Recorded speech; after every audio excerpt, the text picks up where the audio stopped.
decisions that you will feel night in and night out. We're going to go through every single thing, and I've got a great team behind me that's going to help me get the job done. I want this to be the place that people come to. We are going to hit every single one of those markets that you need to know about. There is not going to be a better place, I promise you, than Game Time Decisions. We will have everything at our disposal, and we will use that to our advantage. I'm Kevin Walsh. Tune into Game Time Decisions from 6 to 8 p.m. Eastern on SportsGrid. Your gut says Miami is going to win, and you should take the over.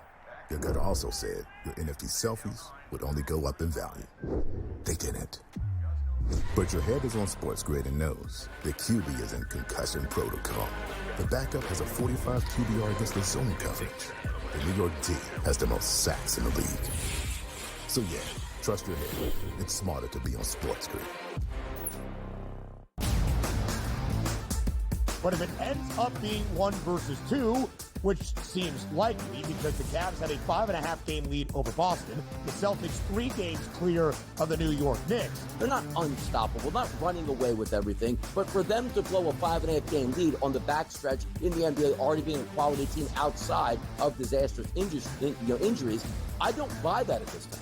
The early line, only on SportsGrid. In a short format tournament like this, like the Olympics, now this is even smaller, only 4 teams. Who's got the best goaltending? Over, you're talking 3 round robin games and then a knockout with 4 teams. So you're playing 5 games. I'm not sold yet, Mike, on the USA stuff, on the merch, but I think I'm sold on the USA at least being in the final. Only on Sport.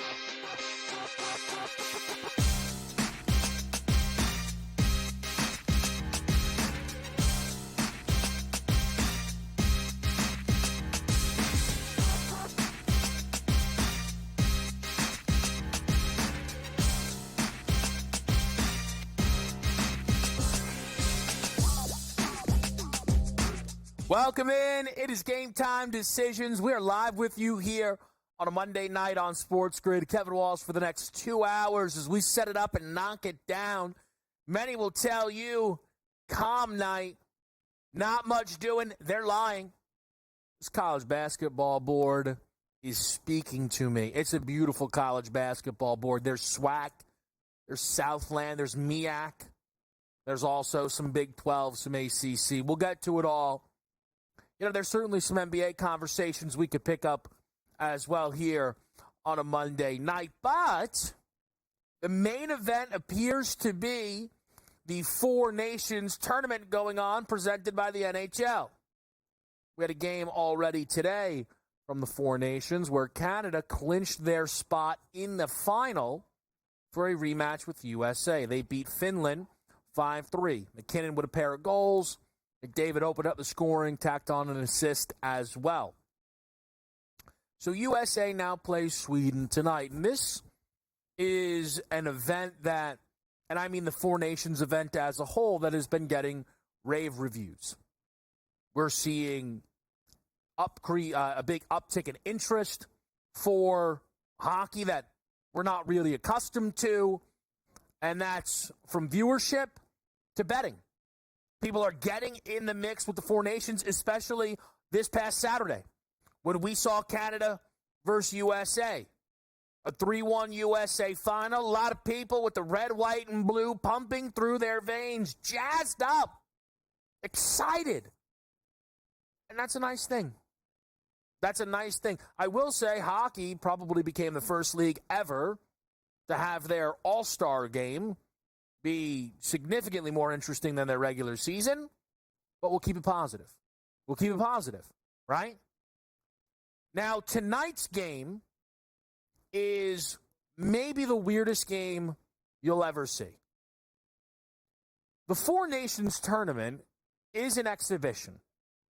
This is not the Olympics. This is not a Stanley Cup final. These are exhibitions. This was going to matter as much as those involved made it matter. And they've done a great job making it matter. They have. We saw that on Saturday. But it is an exhibition. Now, for USA, They're not done here. They know that on Thursday they play Canada. But this game against Sweden does not matter as much as anything has ever not mattered to a team playing in a game. We can talk pride all you want, but USA's goal was to win this and beat Canada in the process. And they figured they were probably going to have to do it twice, certainly in the final. They've done it once. They need to do it again. This is a holdover. This is not one of those things where it's like, well, look, USA just can't lose by 7. USA could lose this game by 100, and they will still play in the final Thursday against Canada. Sweden might care. Hey, guys, let's go out there, put on a performance, right? Let's beat the Americans. But for the USA, it does not matter. And what's happened in the market, seemingly, is people think we're now going to get a goal fest. Nobody cares. Goalies, maybe, I don't know. Grab a smoke break mid-game. This 5.5's up to 6.5 now. In one spot, the 6.5 under is minus 142. In another, it's minus 125. So we're seeing some legitimate moves now on, again, a number that was initially 5.5. A lot of moves here on this total. I personally would now lean under on this 6.5 at minus 125. It is just hard enough to score as is in a hockey game. And if the USA is not going to be dialed, they very well may be beat and will likely struggle to score 3-4 times in this game. If the USA is dialed, well, then Sweden will struggle to score because we've seen USA be excellent against their opponents defensively. That's why Hellebuck has become the favorite to win MVP of the Four Nations face-off. That's where we are. He's since been jumped by McDavid, but again, that's the performance that Hellebuck is putting in. Here's the interesting thing about the Four Nations, though, is we have tonight's game, and it is what it is. But then we get to Thursday, and you'd like to think it'll be, man, pull all the stops out. This is game of the year. But unfortunately, the NHL messed this up. Because that's what they do, right? The game should be Wednesday, where nothing's on at all. Instead, on Thursday, we welcome the NBA back. The NBA will be on TNT for the entirety of USA versus Canada in the finals. The entirety of it. Just make it Wednesday. We've had a day off in between these games. Just make it Wednesday. Why would it not be Wednesday? We're playing real hockey games again on Saturday. Get these guys an extra day of rest, not in between games. Why would you mess this up? How did you mess this up? The thing is, many of you probably haven't thought about that. You've not considered it at all. Because everybody is being very positive around the Four Nations. And that's good. So we'll keep it positive, right?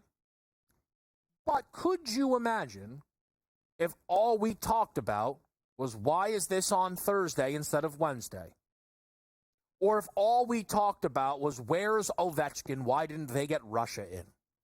If that's all we were doing, it was complaining and putting negativity around the event, it wouldn't be as successful. And that's where the NBA All-Star Game comes in. Because last night we got the swan song from the TNT broadcast and what they've been putting forward from the NBA. Let's just call it what it is.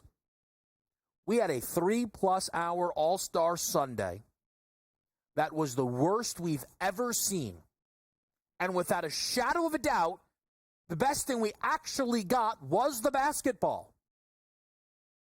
Like this time, you can't sit and point at the players, really. You kind of can. But the product, the presentation was abysmal. It couldn't have been worse. From Kevin Hart screaming at 7-footers, knocking down 30-footers. From Shaq wondering where Bol Bol was. I mean, let's just call it all out. From Draymond's 11th, 12th, 13th rant about how bad the entire thing was. It was set up to fail massively. Though this is not new for the NBA on their All-Star weekend. This is not new. We typically leave these weekends with one main question. How do we fix it? How do we fix it? What went wrong? Luckily, that question has never been easier to answer. In fact, it's kind of already answered. So what we'll do is explain that to you after this break, as well as get you 7 picks on the college basketball board. Delta Devils, come on down. Duke Blue Devils, you're in the mix as well. We're covering it top to bottom on a college basketball board as you try and fill out the rest of your TVs for tonight, where I'm sure you'll be main eventing USA Sweden.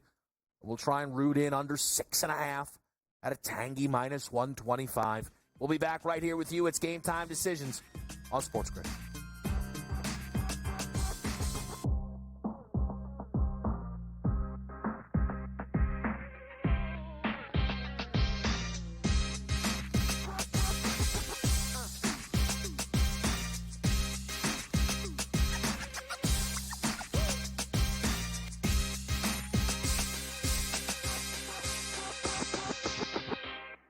So my team didn't win this weekend, but I still did with this app that's taking over the game. Sports Millions Pick'em lets you make quick and easy predictions. Pick your favorite players, go higher or lower, and you can still win big even if your team loses. Plus, the multiplier is insane. With just a few picks, you can win big money. So get on it. They've got a welcome bonus to help you start off your winning streak.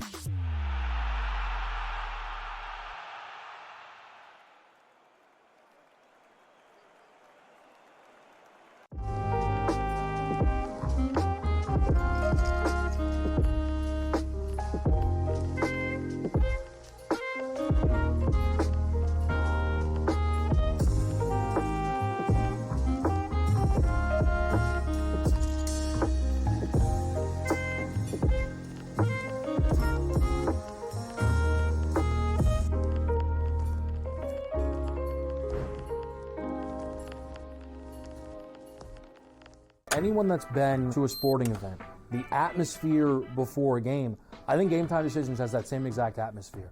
This is our arena.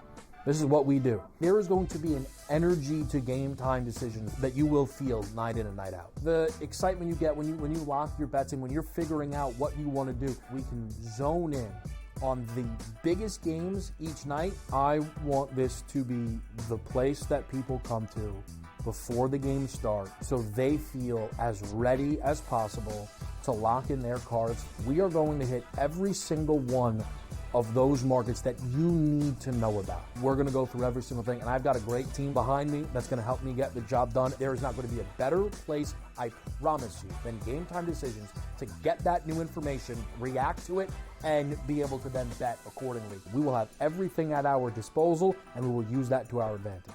I'm Kevin Walsh. Tune into Game Time Decisions from 6 to 8 p.m. Eastern on SportsGrid. The two guys that can do it all. Too much electricity this morning. This is a good time. We're having a lot of fun. I had to do a triple take. Ka-ching! Why? Because of parity. I didn't mean to offend. Yeah, it's not going to happen. Load management is a dirty word. Let him rip. You know what? Circumstances provide the results. What? How do you do this one? Oh, Donnie, you got such a good show there. A network that is booming. The Early Line, only on SportsGrid.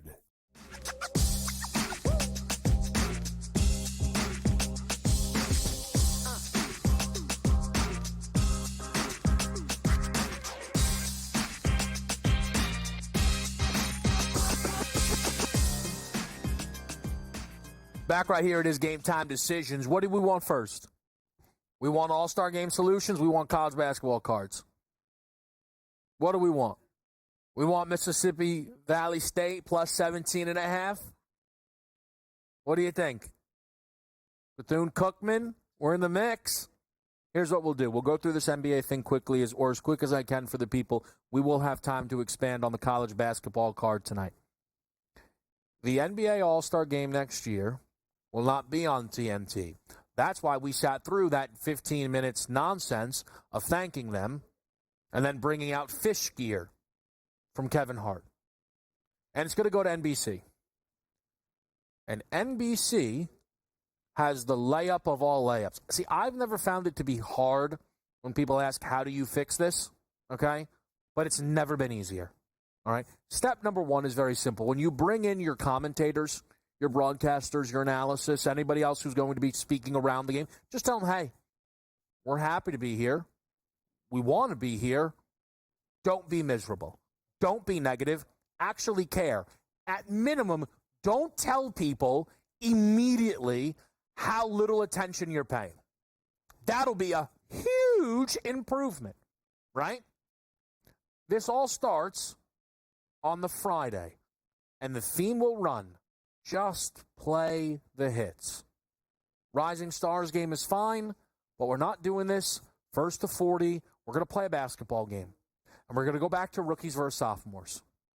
Because next year's rookie class, first time in a long time, the first 5 picks, probably all going to be college freshmen. That's a huge win. So that Rising Stars team's going to be Cooper Flagg and Ace Bailey and Dylan Harper and Con Knipple and VJ Edgecombe and Trey Johnson.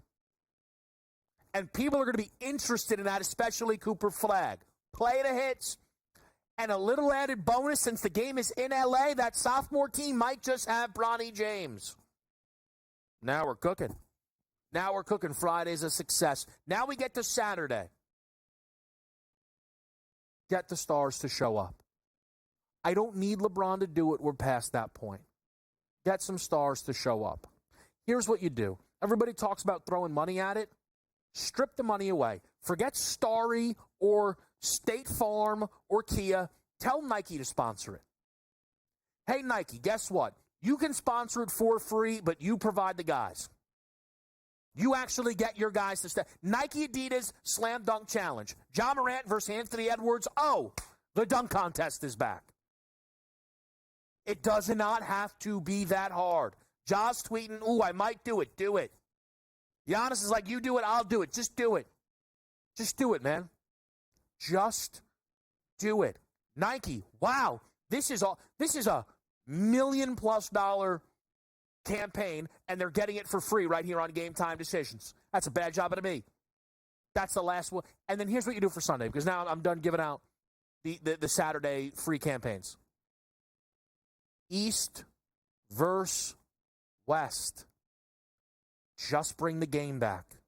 Not first to 40. We don't need the Elam ending. We don't need USA versus World.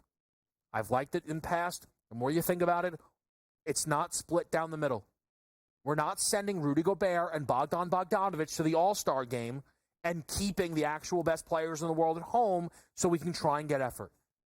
East versus West, play the hits, play the montage, make the jerseys cool, and just hope they try. Because last night, anybody watching, anybody betting, would have absolutely killed for a game with 360 points.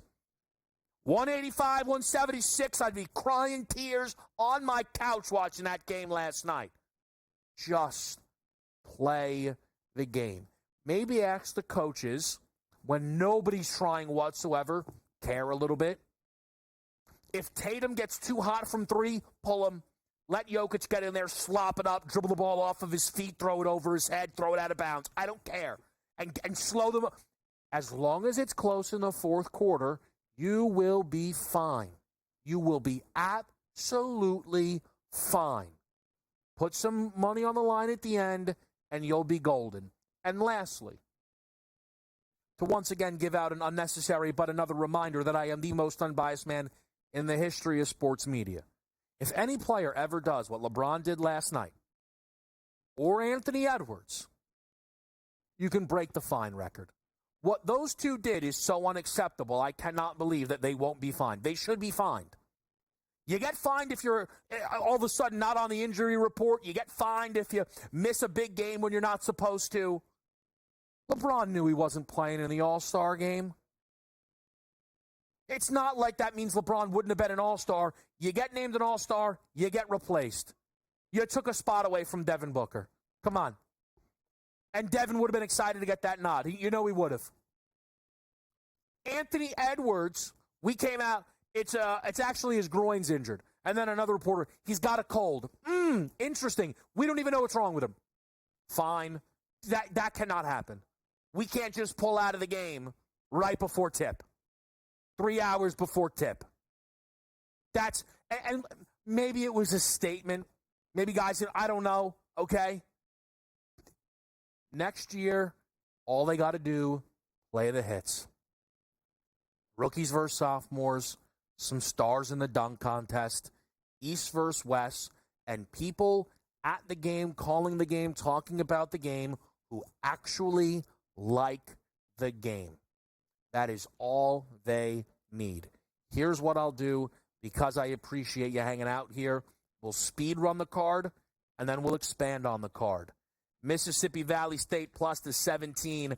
How about Bethune-Cookman, Jackson State under 145.5, also up to 146.5. That number's moved up. We'll bet it again. McNeese, we're laying 8.5 on the road. Morgan State, we're taking 8.5 on the road. Duke Blue Devils smash spot, lay the 13.5 against the Virginia Cavaliers. They'll be lucky to score 50, much less 60. K-State team total sneaks over the 72.5 at Utah, and we close it out with the big game in the Big 12, Baylor, Arizona. First half, sizzle me over the 71.5. We are in the mix. We'll be right back.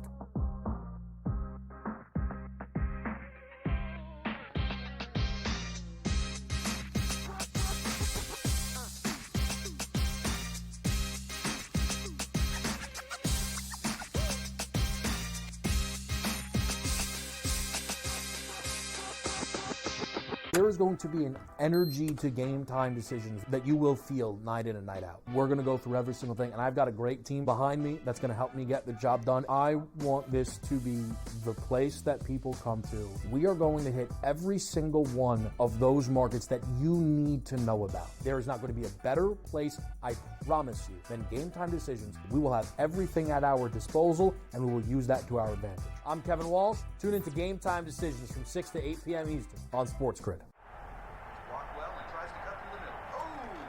Your gut says Miami is going to win, and you should take the over. Your gut also said your NFT selfies would only go up in value. They didn't. But your head is on SportsGrid and knows the QB is in concussion protocol. The backup has a 45 QBR against the zone coverage. The New York D has the most sacks in the league. So yeah, trust your head. It's smarter to be on SportsGrid. But if it ends up being 1 versus 2, which seems likely because the Cavs had a 5.5 game lead over Boston, the Celtics 3 games clear of the New York Knicks. They're not unstoppable, not running away with everything, but for them to blow a 5.5 game lead on the backstretch in the NBA, already being a quality team outside of disastrous injuries, I don't buy that at this time. The early line, only on SportsGrid. In a short format tournament like this, like the Olympics, now this is even smaller, only 4 teams, who's got the best goaltending? Over, you're talking 3 round robin games and then a knockout with 4 teams. So you're playing 5 games. I'm not sold yet, Mike, on the USA stuff, on the merch, but I think I'm sold on the USA at least being in the final. Only on SportsGrid.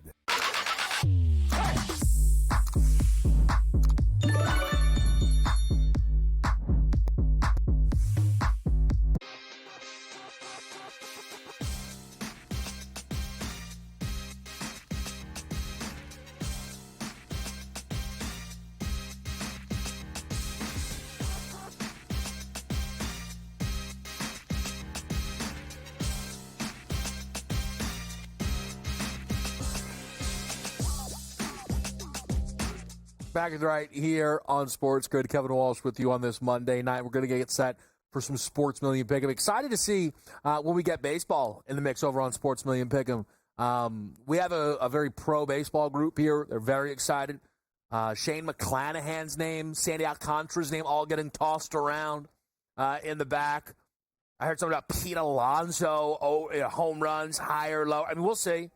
We'll see what the options are going to be. Let me be honest with you. They just said a name that I think is a prospect, and I'm not saying that. We don't acknowledge prospects here on the desk. What we do acknowledge, though, are the picks and breakdowns from both Joe Madden and Tom Vecchio. They're looking at the college basketball board tonight. Take a listen. Happy Monday, everyone. It's time for our Sports Millions pick'ems. Tom, let's jump into the game here between Duke and Virginia. What are you looking at?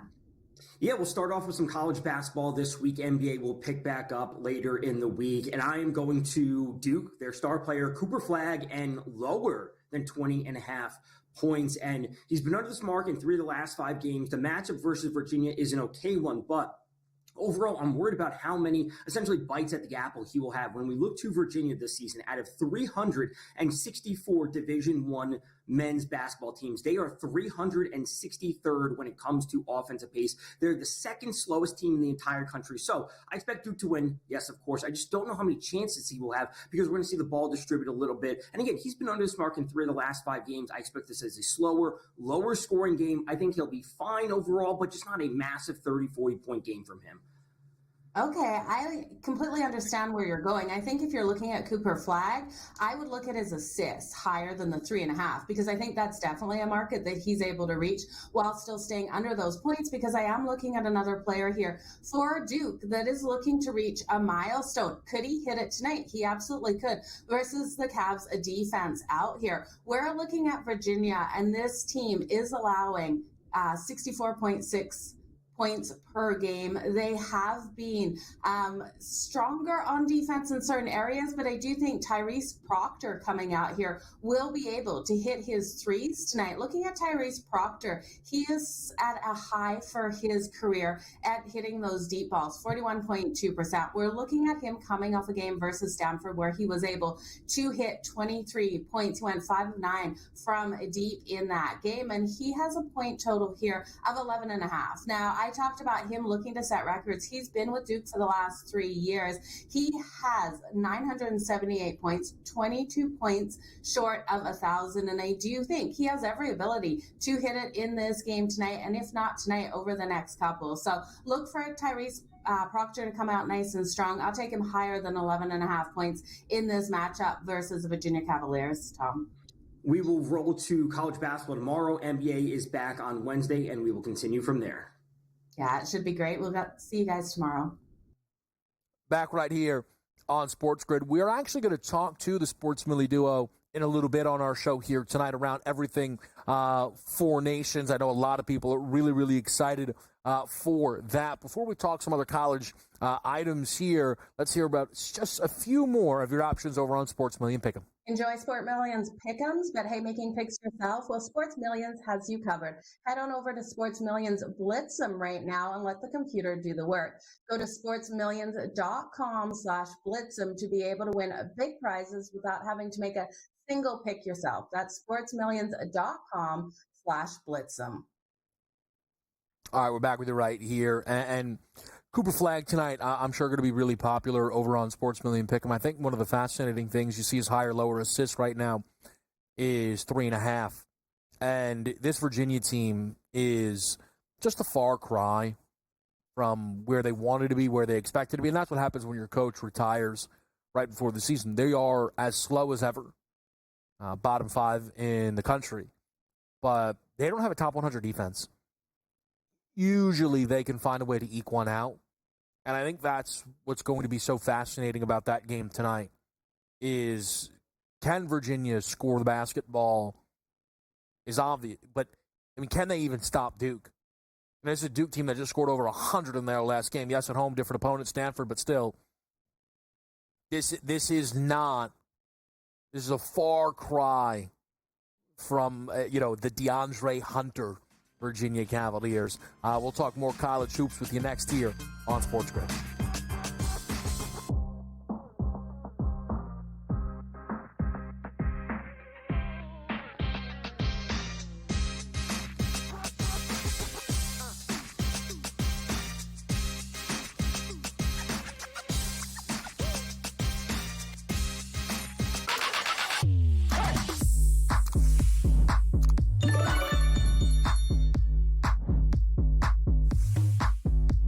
Going to be an energy to game time decisions that you will feel night in and night out. We're going to go through every single thing, and I've got a great team behind me that's going to help me get the job done. I want this to be the place that people come to. We are going to hit every single one of those markets that you need to know about. There is not going to be a better place, I promise you, than Game Time Decisions. We will have everything at our disposal, and we will use that to our advantage. I'm Kevin Walsh. Tune into Game Time Decisions from 6 to 8 p.m. Eastern on SportsGrid.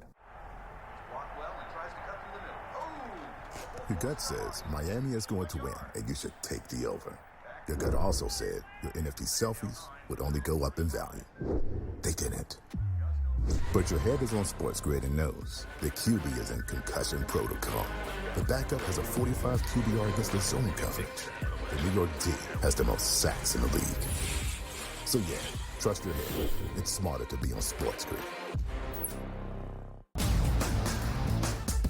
But if it ends up being 1 versus 2, which seems likely because the Cavs have a 5.5 game lead over Boston, the Celtics 3 games clear of the New York Knicks. They're not unstoppable, not running away with everything, but for them to blow a 5.5 game lead on the backstretch in the NBA, already being a quality team outside of disastrous injuries, I don't buy that at this time. The early line, only on SportsGrid. In a short format tournament like this, like the Olympics, now this is even smaller, only 4 teams, who's got the best goaltending? Over, you're talking 3 round robin games and then a knockout with 4 teams. So you're playing 5 games. I'm not sold yet, Mike, on the USA stuff, on the merch, but I think I'm sold on the USA at least being in the final. Only on SportsGrid.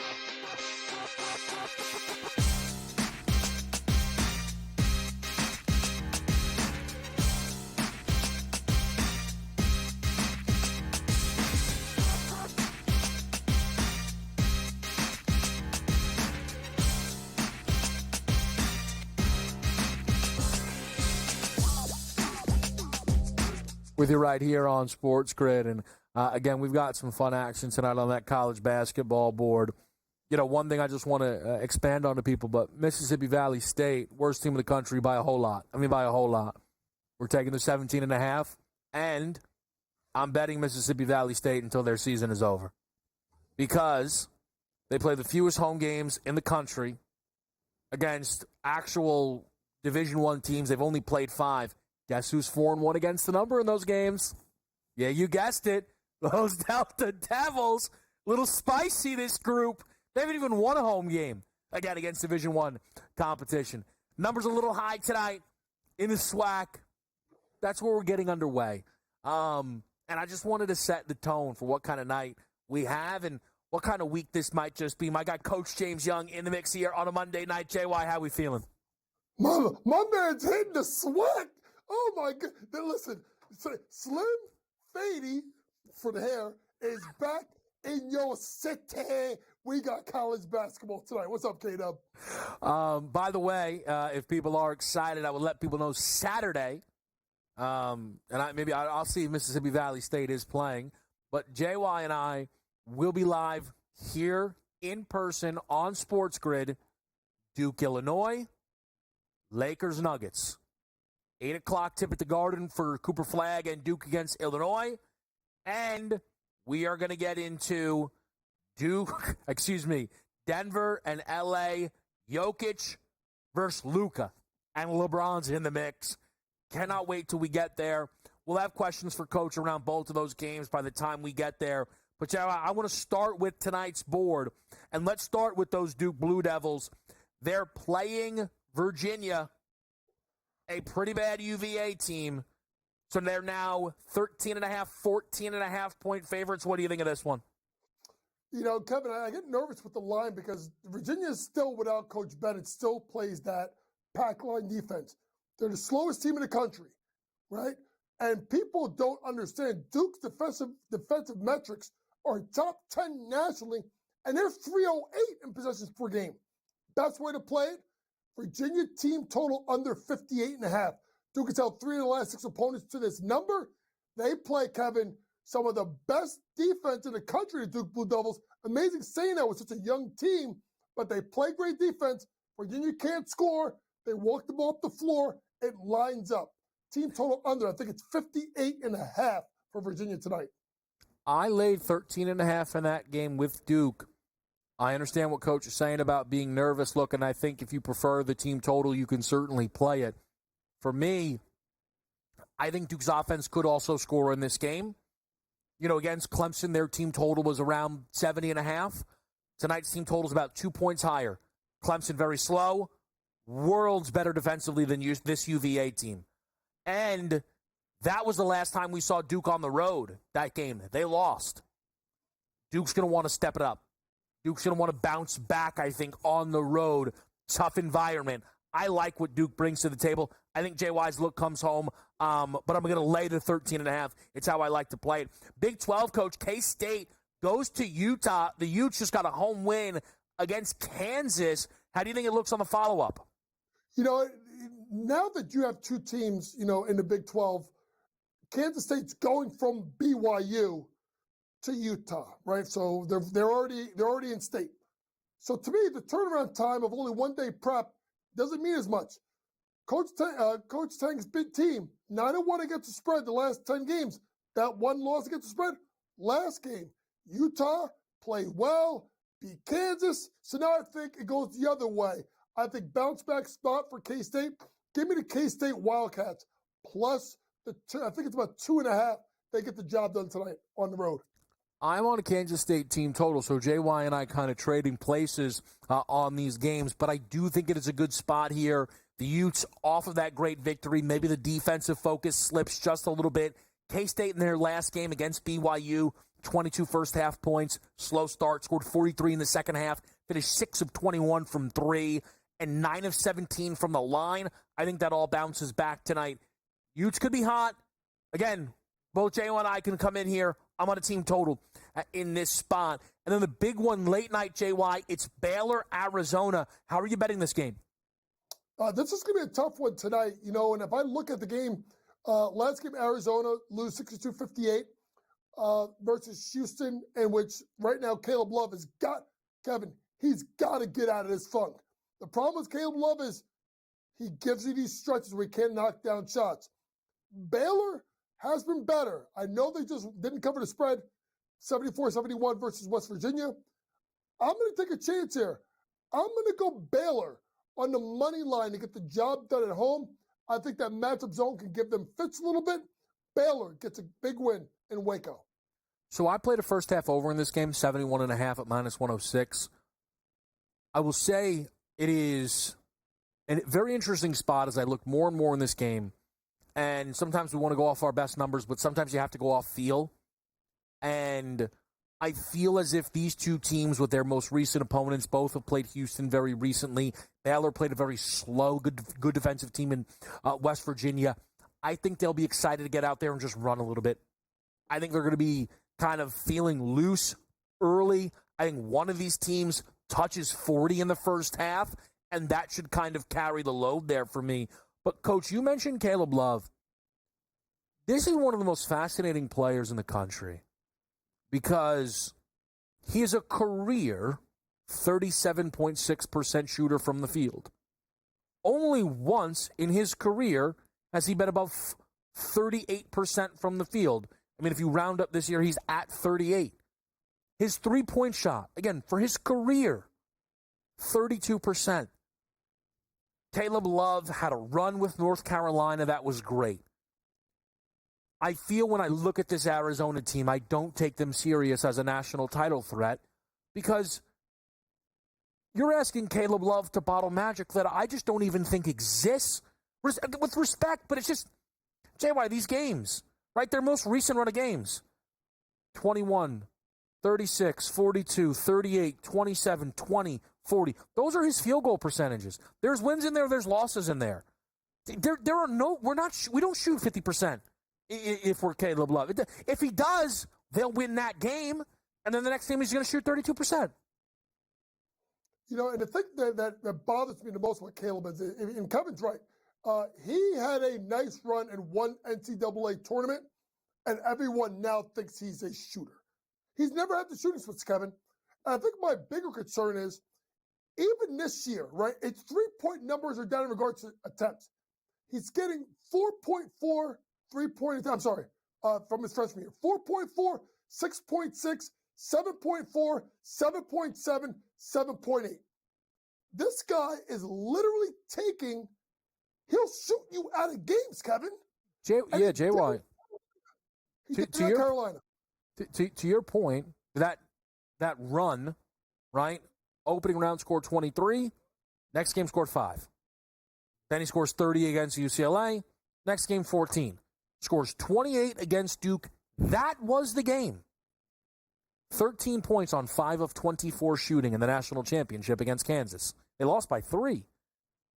I'm not trying to crush the kid. I know I am. But man, like when you look at this game, is Caleb Love going to beat us? No. He might play well for like 3 possessions. But, man, he is living off of a Duke game that somehow had more staying power than a 5 for 24 game against Kansas.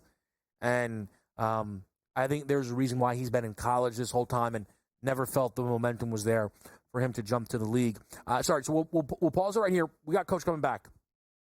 I'll ask him his thoughts on the All-Star game. Draymond comments making the rounds.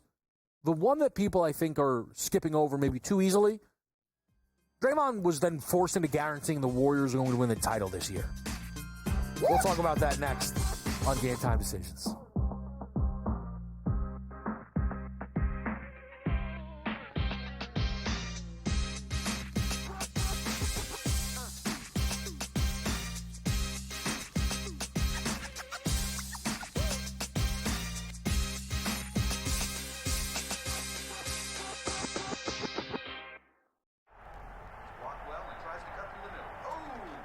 Your gut says Miami is going to win, and you should take the over.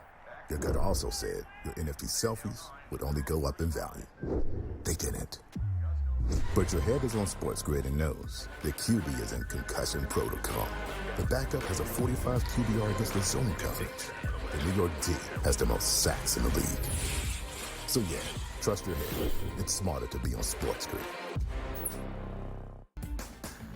You want me to solve all this tush-push and fourth down malarkey that goes on with the officials? Here's a crazy idea. Get rid of the worst rule in the NFL, and that is forward progress. How about this? Where I knock your ass in the ground is where the ball goes, period. Let's end this whole conversation. Like, if I drop it back 4 yards, then you lost 4 yards. If we get rid of forward progress, this tush-push and everything else is taken care of. Where I put your tail on the ground is where the ball goes, end of conversation. It's the dumbest rule and the most arbitrary rule. The only thing that is a worse call in the NFL than forward progress is the punt that goes out of bounds when you watch the official walk down the sideline having absolutely no clue where that ball crossed over. All I can think of is that Price is Right game go do-de-do-de-do, do-de-do-de-do, as he's walking down the sideline, arbitrarily trying to figure out where the ball crossed over because he's got no clue. The Early Line, only on SportsGrid.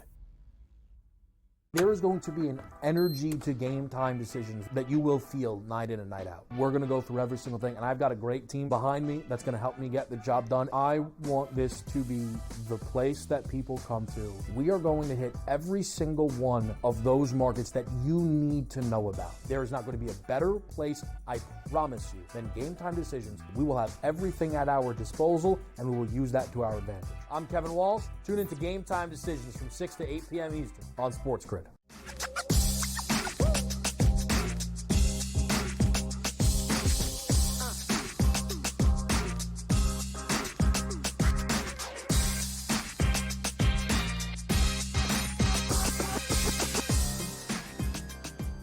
Back at the right here, it is Game Time Decisions. We've talked about the college basketball card. Just want to expand on a couple of things. We have Coach James Young with us here. Bethune-Cookman, Jackson State. We're under at 146.5. This number is 8 points higher than we just saw Jackson State play Southern. Very comparable numbers to Bethune-Cookman. They played 3 weeks ago. Total was $140.5. Sell high. We're under the 146.5. We are also taking 8.5 with Morgan State. It's an inflated number because Morgan State lost their most recent game by 28 to a much better team, okay, in South Carolina State than their opponent tonight in North Carolina Central. Okay, and that South Carolina State team, they laid 9.5. Today, we're getting 8.5. Good matchup, great number. The pace of Morgan State gives NCC trouble. We've seen that throughout their season. We're taking 8.5, and then we're going to lay 8.5 with McNeese. Started out 4-0 against the number on the road in conference. 3 straight non-covers. We're going to buy low / sell high. Okay?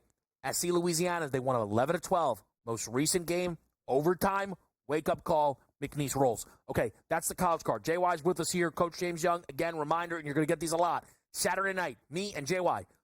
Duke, Illinois, Lakers, Nuggets. Great games. A lot of implications. The Lakers and the Nuggets, JY, are 2 teams that are hoping to be West contenders. And I feel as if I asked Coach to give me the full list of West contenders, the Lakers and the Nuggets would make that list. I don't know if the Warriors would make that list. Draymond last night kind of forced whatever into saying we're going to win the title. How do you feel about Golden State right now, JY? Jimmy Butler trade coming out of the All-Star break. I'm waiting for it to implode. I mean, listen, he's got his money. He's going to be dialed in. But when you look at the West, Oklahoma City, better. Memphis, better. Denver, better. I know they had their hiccup 3-7 last 10. Houston, better. Lakers, better. You can argue the Clippers have overachieved. Minnesota still may make a run. Dallas, what happens with AD? Sacramento, Doug Christie's done a pretty good job with them. So when you look at Golden State, I guess my bigger question is forget winning the title. Are they even getting in the playoffs? Right now they sit at the 10th seed. I know their schedule allows them to make a little bit of a run. Kevin, I don't see it. And if they get in, they're either playing Oklahoma City, blown out first round, Memphis, blown out first round, or Denver, blown out first round. There is a better chance that they don't make the playoffs than they even make it to a Western Conference final. So that is a great point. It's a great take. It's really hard to argue. This team is the 10 seed. They are 3.5 back of not being in the play-in. And I say that as there's a lot of teams in front of them, right? It would take a lot for them to move forward. I would say if we sat down and said we were being generous, the Warriors would probably make my list. Now, again, if we were not being generous, we're like, hey, look, give me the 6 teams that can win the title, East and West. The Warriors are not making the cut. But if Golden State makes the playoffs, Steph and Draymond and Jimmy have a postseason pedigree where I don't think any opponent would be super excited to be playing them. Now, that means that they are a very low-end contender because I don't really see that playing out. And maybe I'm buying into a very small sample size that saw them go 2-1. But, man, there's a level of rejuvenation in Steph I feel like we're seeing. I think you're going to get a pretty good version of Jimmy. And JY, I can't really knock anything JY said. Maybe I am being way too generous to say I would put Golden State on a list of contenders. I'll put it to you like this, Coach. And again, I'm asking a question that I think I maybe disagree with my own answer to. More of a contender this year, Warriors or Rockets to you? Well, you're gonna say the Warriors because of the fact of they have the pedigree. But here's the problem. If they get into a first-round series against any of the top 3 teams, the only one I think they got a sniff is Memphis because they may just do dumb stuff. But you got to go against that, and if they're healthy, that height of Hartenstein or Chet Holmgren, they're going to get demolished on the boards. You go, and they got to go guard the Joker, they're going to get demolished. So to me, the only chance that they get, honestly, is if they find a way to get Memphis in round 1, which I still think Memphis will beat them, or they got to find a way Kevin, to get to 5, which means that they would then get probably Houston or maybe the Lakers in round 1, where you have to worry less about bigs, but then Şengün may cook them too. So to me, it's about, yes, they have the pedigree with the guards. I know Draymond's tough, but my concern was their rebounding and their ability to guard bigs, quality bigs. Hartenstein, Holmgren, Joker, even Şengün. Those guys will give the Warriors fits. Yeah, I think some of those bigs can certainly mess them up. I'm not sure how many matchups I'd be picking Golden State, and maybe I would be better off to trim them off the list. I just think that trio has a little bit of fire to them, and maybe I'm giving that too much credence. Again, it's a generous list I have at my side. JY, before we let you get out of here, closing thoughts on the All-Star weekend. All right, so listen, simply put, hockey got it right. That Four Nations Cup, it works. Just listen, off years when you don't have the FIBA or the Olympics, USA versus world, everybody's now starting to talk about it. Now they need to make it happen, but they missed the mark. Should have did it this year. I would say my main thing to that is I think they already missed their window, but I get it. Coach James Young, again, he and I will be together here on Game Time a few times this Saturday night as well. Great stuff as always there. Coach James Young will be right back here on SportsGrid.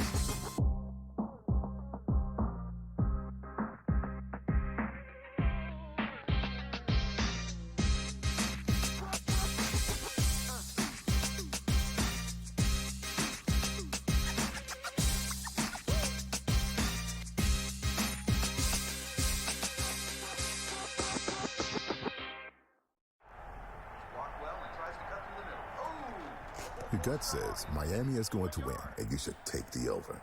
Your gut also said your NFT selfies would only go up in value. They didn't. But your head is on SportsGrid and knows the QB is in concussion protocol.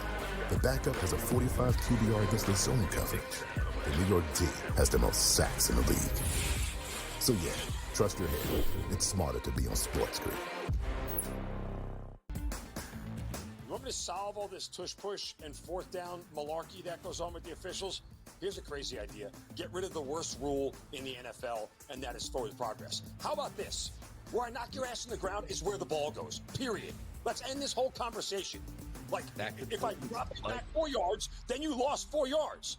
If we get rid of forward progress, this tush-push and everything else is taken care of. Where I put your tail on the ground is where the ball goes, end of conversation. It's the dumbest rule and the most arbitrary rule. The only thing that is a worse call in the NFL than forward progress is the punt that goes out of bounds when you watch the official walk down the sideline having absolutely no clue where that ball crossed over. All I can think of is that Price is Right game go do-de-do-de-do, do-de-do-de-do, as he's walking down the sideline, arbitrarily trying to figure out where the ball crossed over because he's got no clue. The Early Line, only on SportsGrid. There is going to be an energy to game time decisions that you will feel night in and night out. We're going to go through every single thing, and I've got a great team behind me that's going to help me get the job done. I want this to be the place that people come to. We are going to hit every single one of those markets that you need to know about. There is not going to be a better place, I promise you, than Game Time Decisions. We will have everything at our disposal, and we will use that to our advantage. I'm Kevin Walsh. Tune into Game Time Decisions from 6 to 8 p.m. Eastern on SportsGrid.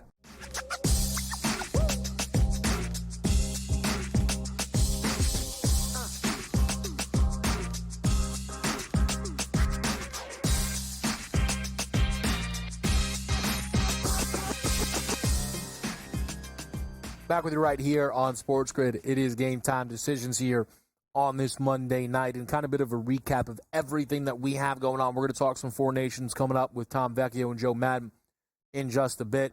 I did take the under 6.5. That went down to minus 120. Very bizarre move there. We're going to get their thoughts on that. But I do want to just run through that college basketball card because I'm excited.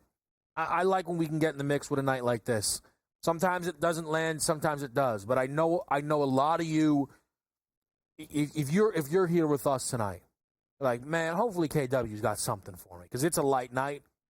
I got 7 7 picks on that CBB board. CBB board. Let's just get into it. Mississippi Valley State plus the 17.5. Worst team in college basketball. How about that for a selling point? Sell me something. They're playing Alabama State. They are 4-1 against the number at home. They've only played 5 home games against Division I teams, fewest in college. I think we've got ourselves an opportunity to back the worst team in the country until their season ends. 6 more games, 4 at home. I'm rocking with the Delta Devils at home. 17.5. We're in the mix. Bethune-Cookman, Jackson State. This total climbed up again. Bet it at 145.5, 146.5. I'm now seeing 147.5 across the board. That stuff does not really concern me. All right? Maybe I'll just get in again. I trust what I've got here. 2 offenses that are both outside the top 300. This is not a rocket ship. They played 3 weeks ago. The total was 140.5. We are overreacting to some recent efforts. I know that game went over. We are overreacting. We just saw Jackson State play Southern, whose rankings, are somewhat comparable when we talk offense, defense, tempo, to Bethune-Cookman.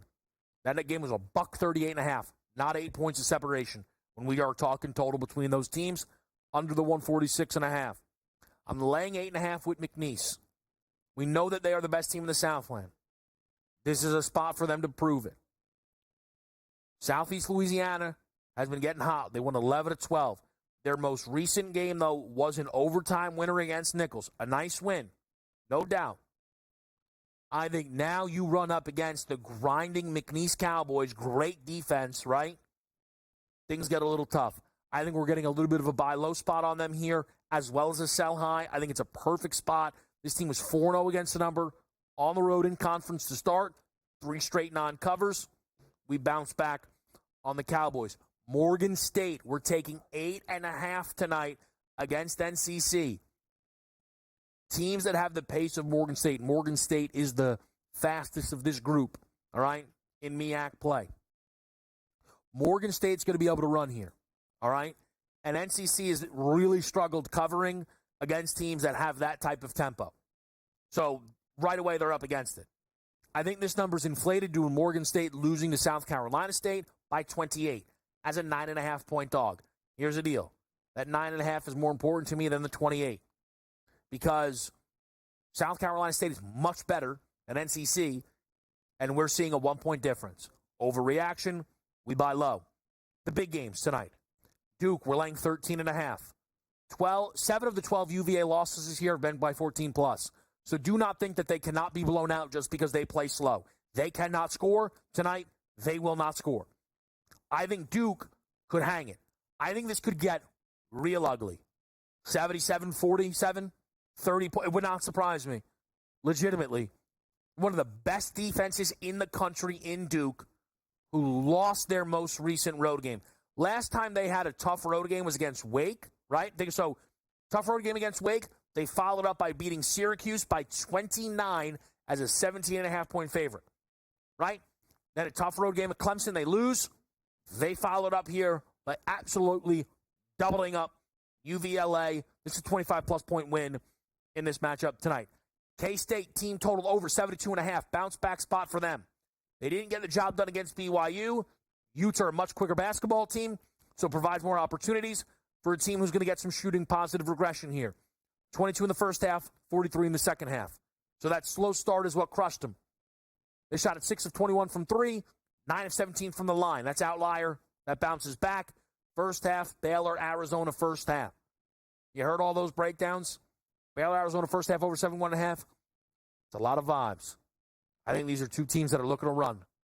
I think we get up and down tonight. I think one of them touches 40, if not both. We'll talk some Four Nations. We'll talk some puck with you next right here on Game Time Decisions.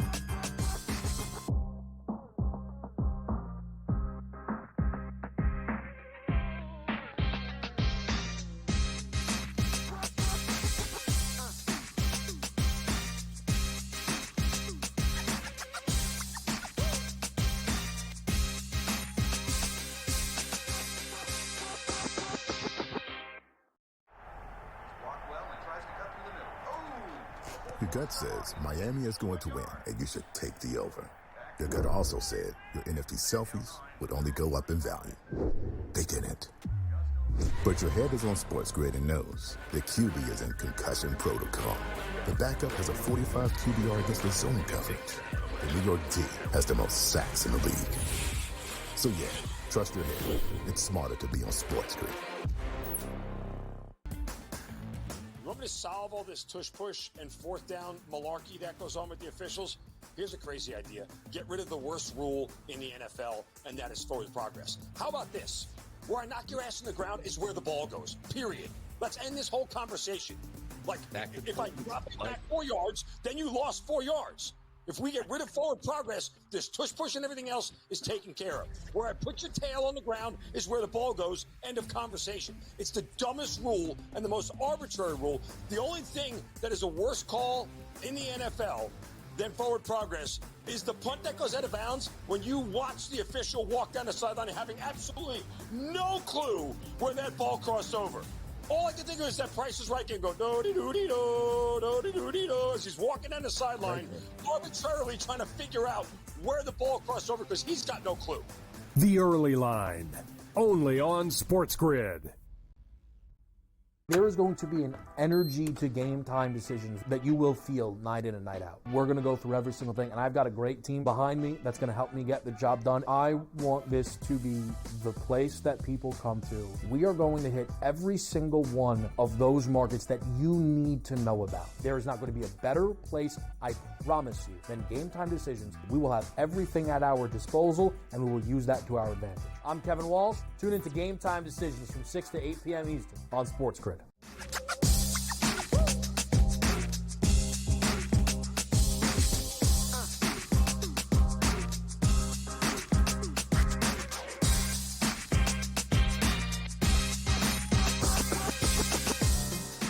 All right, let's have some fun. It's Game Time Decisions. We're with you right here on a Monday night. And, man, I tell you, a little behind the curtain, earlier today I got ganged up on because I thought, I don't know, everybody seems to be talking about the NBA All-Star Game, how bad it was. We could lead with that. They're like, what, man, 4 nations? I'm like, okay, no problem. Then they took it a step too far, and I started to be like, well, listen, we need to reel that in. All right? And we may have more of the same. And that's okay. And that's okay because I look forward to it, though, because it's still two of my favorite people. Tom Vecchio and Joe Madden are with us here on SportsGrid, on Game Time Decisions. Excellent to have you both here. Excited to talk some 4 nations. We'll start with tonight's game, and then we'll circle back. I'm going to go to you first, Tom. What are you expecting from USA-Sweden, minus 200 range, money line for USA, 6.5 total?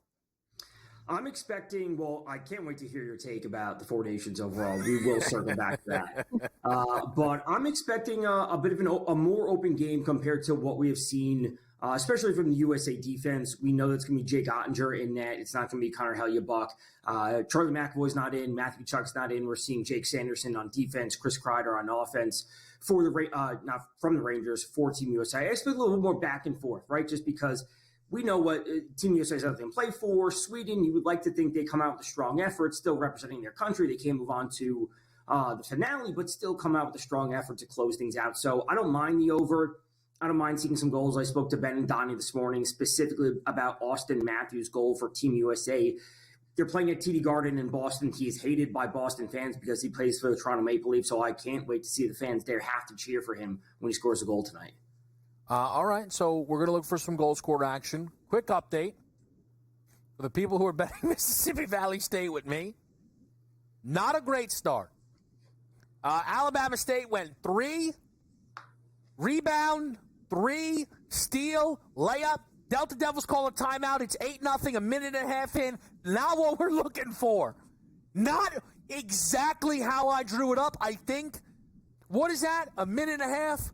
3, yeah, I mean, I don't know. They're on pace to lose like 700-0. That's okay. Joe Madden, talk to me. USA-Sweden, what do you like in this one tonight? It's 11-0. Oh, my gosh. Sorry, how are you, Joe? What do we like? I'm doing good, and I love Tom's take on this game. You are going to see a lot more open eyes out there. With Team USA, really, they're still playing for pride for their team, but they don't want to take injuries out here, and they really do want to save, they're not playing Connor Hellebuck. They're saving him for the finales. And we're going to see Erjan on the other side. And you look at Sweden, and Kevin, they've got the loser points so far. They've pushed both of their matchups to overtime, but they've only got the 1 point because they've taken those overtime losses. I'm expecting Sweden to really come out hungry in this game, hungrier than Team USA, and be able to capitalize on that and get the win. I'm looking for Sweden to go over 2.5 goals. I know it's going to be hard to come by with Jay Gottinger, but I like their ability to rush at the net and get those rebounds, and I do think they'll be able to get them on him tonight. So I will take Sweden's team total over 2.5.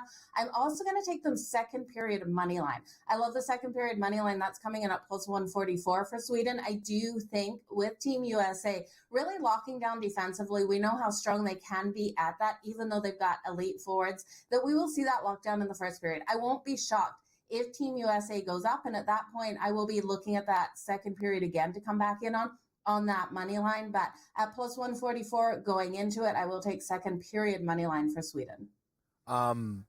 It's going to be really fun to watch this play out. I am fascinated by this game because for USA, I mean, it is the most meaningless game that's maybe ever existed. It is an exhibition game. All they care about is beating Canada. This has absolutely no impact on whether they get that opportunity. Like, it'd be one thing if it's like, we can't lose by 10 tonight. It's like, no, we could lose it by 100. I took the under 6.5 just because that full goal shift to me seemed like a lot. But also, I advise everyone to listen to Tom and Joe before they listen to me. Now let's just circle back to something. Fine. USA-Canada, the Saturday night unbelievable showing of hockey, which essentially is what? Celebrity boxing? I don't understand this sport at all. Because the best moment of this game is everybody just fighting one another. And all I'm saying is, if they did that in the NBA, the reactions would be a lot different. So why is it that this sport appears to be at its best? And I'll go to you first, Joe. If people are just fighting, because that's boxing. Basically, we could do Jake Paul, Mike Tyson 2, and the undercard could be the Kachuk brothers against Crosby and McDavid. It doesn't work that way, Kevin.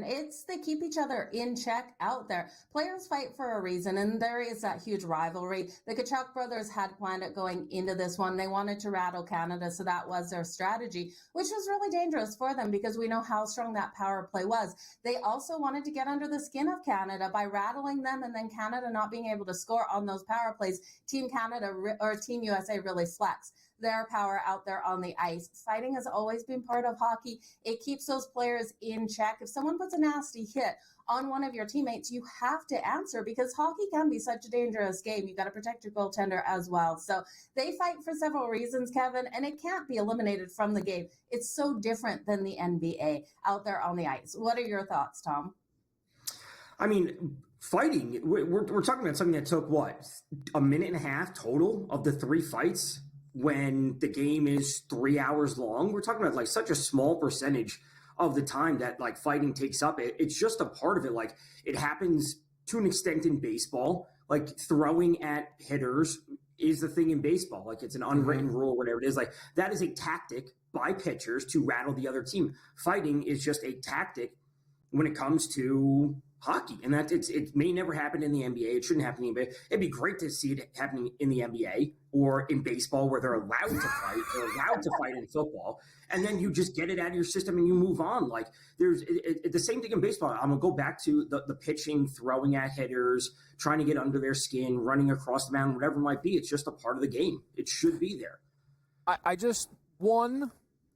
This is where this is not you guys, but I don't like when people go, see how much they care in hockey, they fight. And then they're like, nobody cares in the – if they fought in the NBA, the reactions would be so negative you couldn't believe. But that's because it's not allowed.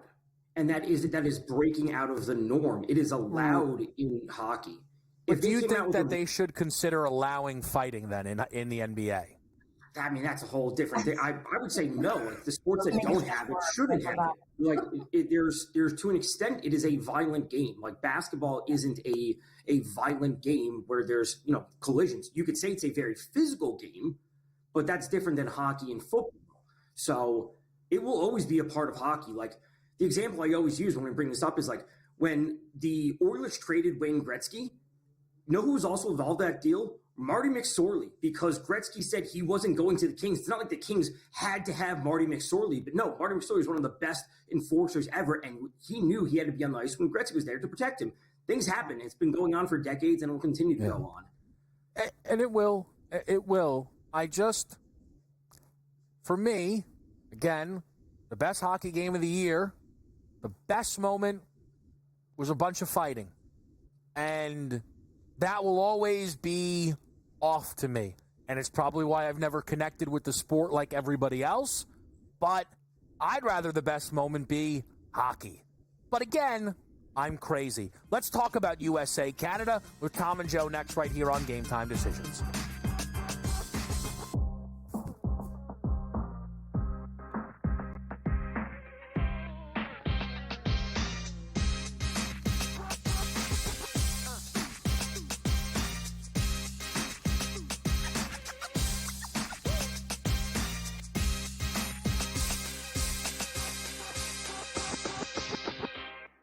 So my team didn't win this weekend, but I still did with this app that's taking over the game. Sports Millions Pick'em lets you make quick and easy predictions. Pick your favorite players, go higher or lower, and you can still win big even if your team loses. Plus, the multiplier is insane. With just a few picks, you can win big money. So get on it. They've got a welcome bonus to help you start off your winning streak.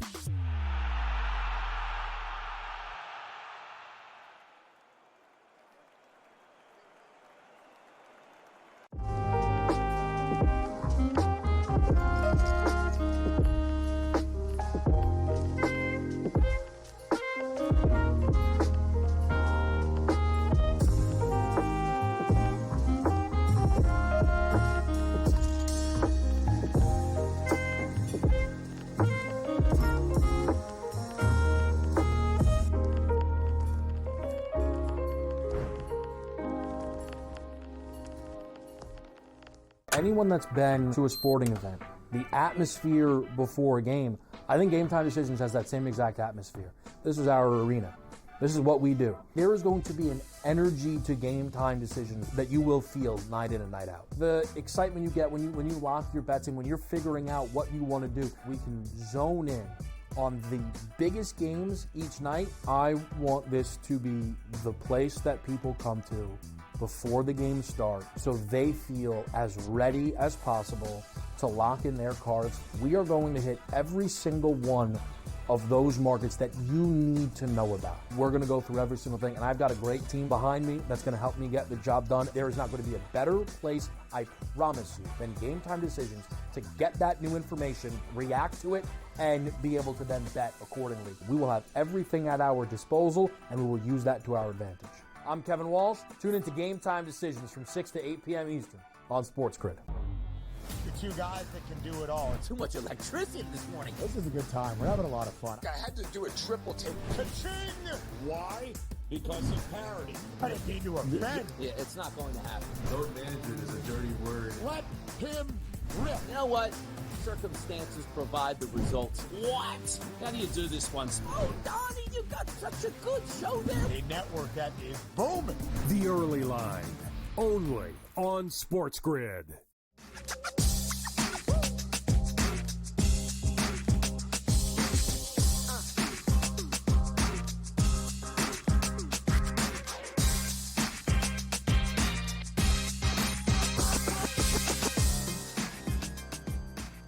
Back to right here on Game Time Decisions.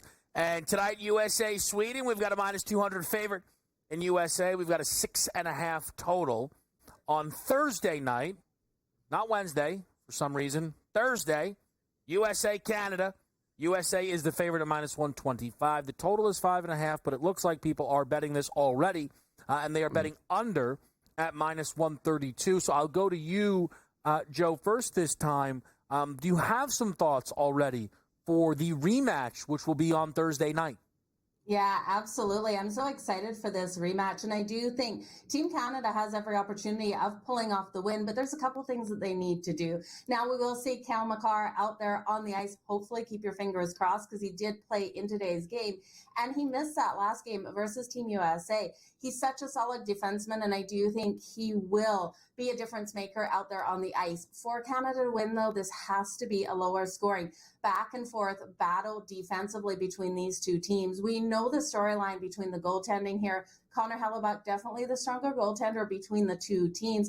Jordan Binnington actually played pretty solid today. We saw those goals come in late when it was a 6-on-5 situation between Finland and Canada. So I'm looking for Binnington to have success between the pipes. He really has to stand tall. And when we look at John Cooper, the head coach here, he knows the mistakes that Canada played in that first game versus Team USA.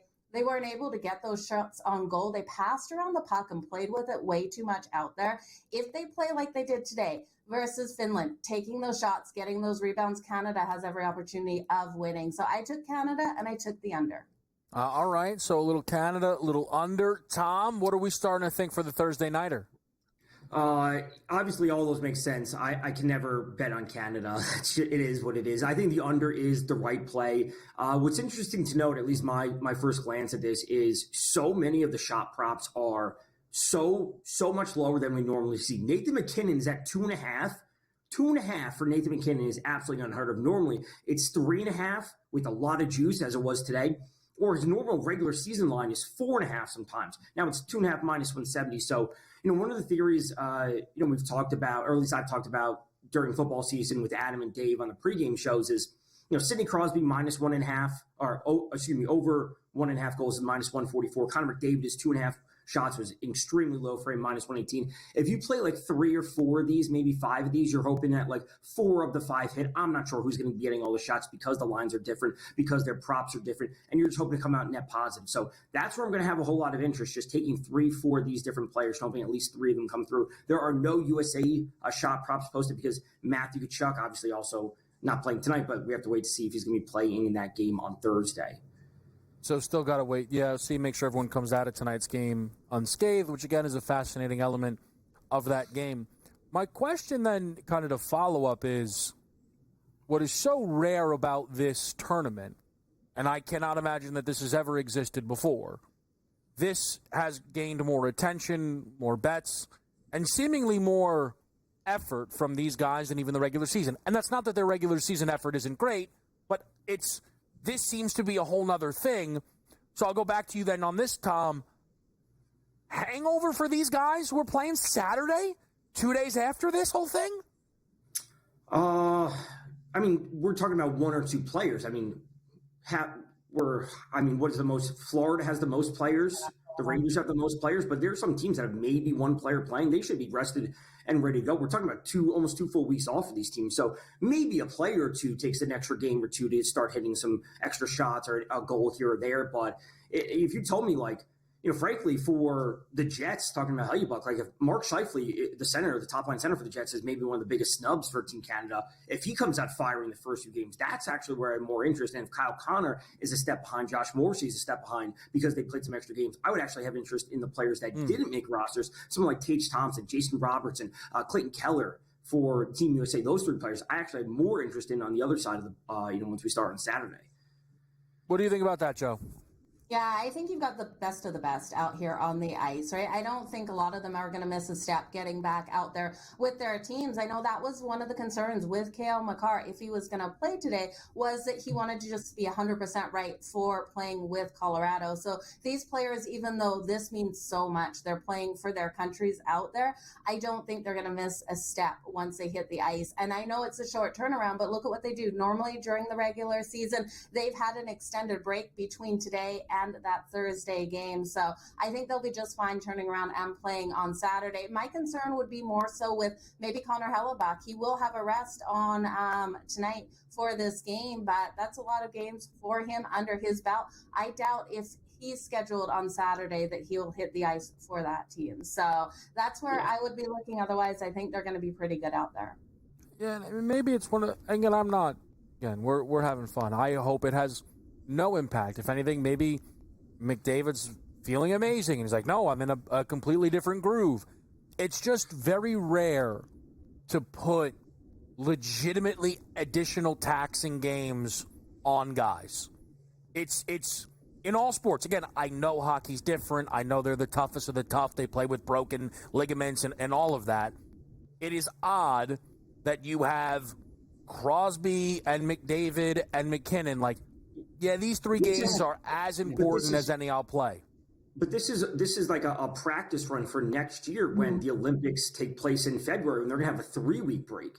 Like, this is like a dry run because the Olympics are massively important next year, and we're going to have an extended break as well next year. So they're going to be playing not just a few games. They have to go through an entire group stage and then the bracket stage to get to the gold medal. So we're going to be talking about a lot of extra games for these key players. So it's good that they're going through this now. But I imagine that's probably a big reason why the NHL didn't want their guys involved, so they didn't have to shut their league down for a few weeks. Over the past, dating back to the previous Olympics, it's just the CBA and who's going to be going there. Do they have to, worry about shutting the season down for multiple weeks? It's solved now, but there was big issues. Yeah, it'll be interesting to watch it play out for sure.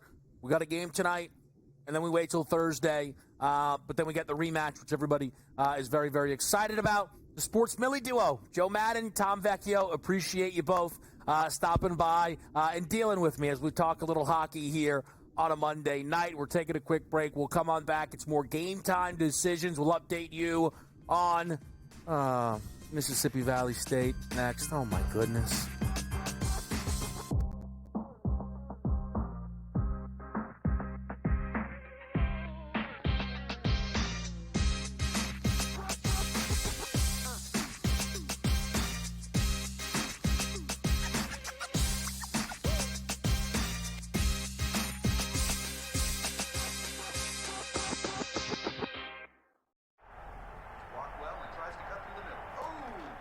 Your gut says Miami is going to win, and you should take the over. Your gut also said your NFT selfies would only go up in value. They didn't. But your head is on SportsGrid and knows the QB is in concussion protocol. The backup has a 45 QBR against the zone coverage. The New York D has the most sacks in the league. So yeah, trust your head. It's smarter to be on SportsGrid. You want me to solve all this tush-push and fourth down malarkey that goes on with the officials? Here's a crazy idea. Get rid of the worst rule in the NFL, and that is forward progress. How about this? Where I knock your ass in the ground is where the ball goes, period. Let's end this whole conversation. Like, if I drop it back 4 yards, then you lost 4 yards. If we get rid of forward progress, this tush-push and everything else is taken care of. Where I put your tail on the ground is where the ball goes, end of conversation. It's the dumbest rule and the most arbitrary rule. The only thing that is a worse call in the NFL than forward progress is the punt that goes out of bounds when you watch the official walk down the sideline and having absolutely no clue where that ball crossed over. All I can think of is that Price is Right game go do-de-do-de-do, do-de-do-de-do, as he's walking down the sideline, arbitrarily trying to figure out where the ball crossed over because he's got no clue. The Early Line, only on SportsGrid. There is going to be an energy to game time decisions that you will feel night in and night out. We're going to go through every single thing, and I've got a great team behind me that's going to help me get the job done. I want this to be the place that people come to. We are going to hit every single one of those markets that you need to know about. There is not going to be a better place, I promise you, than Game Time Decisions. We will have everything at our disposal, and we will use that to our advantage. I'm Kevin Walsh. Tune into Game Time Decisions from 6 to 8 p.m. Eastern on SportsGrid.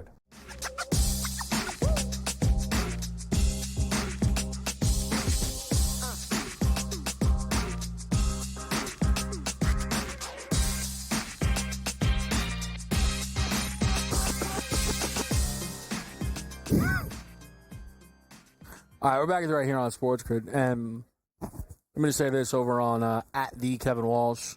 Follow everything over at SportsGrid, at SportsGrid TV, at SportsGrid Radio. I love the tweets. Send the tweets. If you're on the board tonight, you have any thoughts? But I did get a tweet come in. It was like, some people like to watch USA Canada. Some people like to talk about the worst teams in all college basketball. I will have you know that the Mississippi Valley State Delta Devils are historic, and we should not be talking about them. This team is so bad. You can't ignore it. They are the worst. Let me try and see if I can put this into perspective for people here of just how bad this team is. The gap between, on KenPom, Mississippi Valley State, who is the 364 out of 364 teams. They, by the way, offensive efficiency ranked dead last, and defensive efficiency ranked dead last. Dead last, okay? The gap between them and the overall efficiency rating, between them and the second worst team in college basketball, is the gap between Auburn and the 27th best team in college basketball in Marquette or UCLA. The gap between this team and everyone else is unbelievable.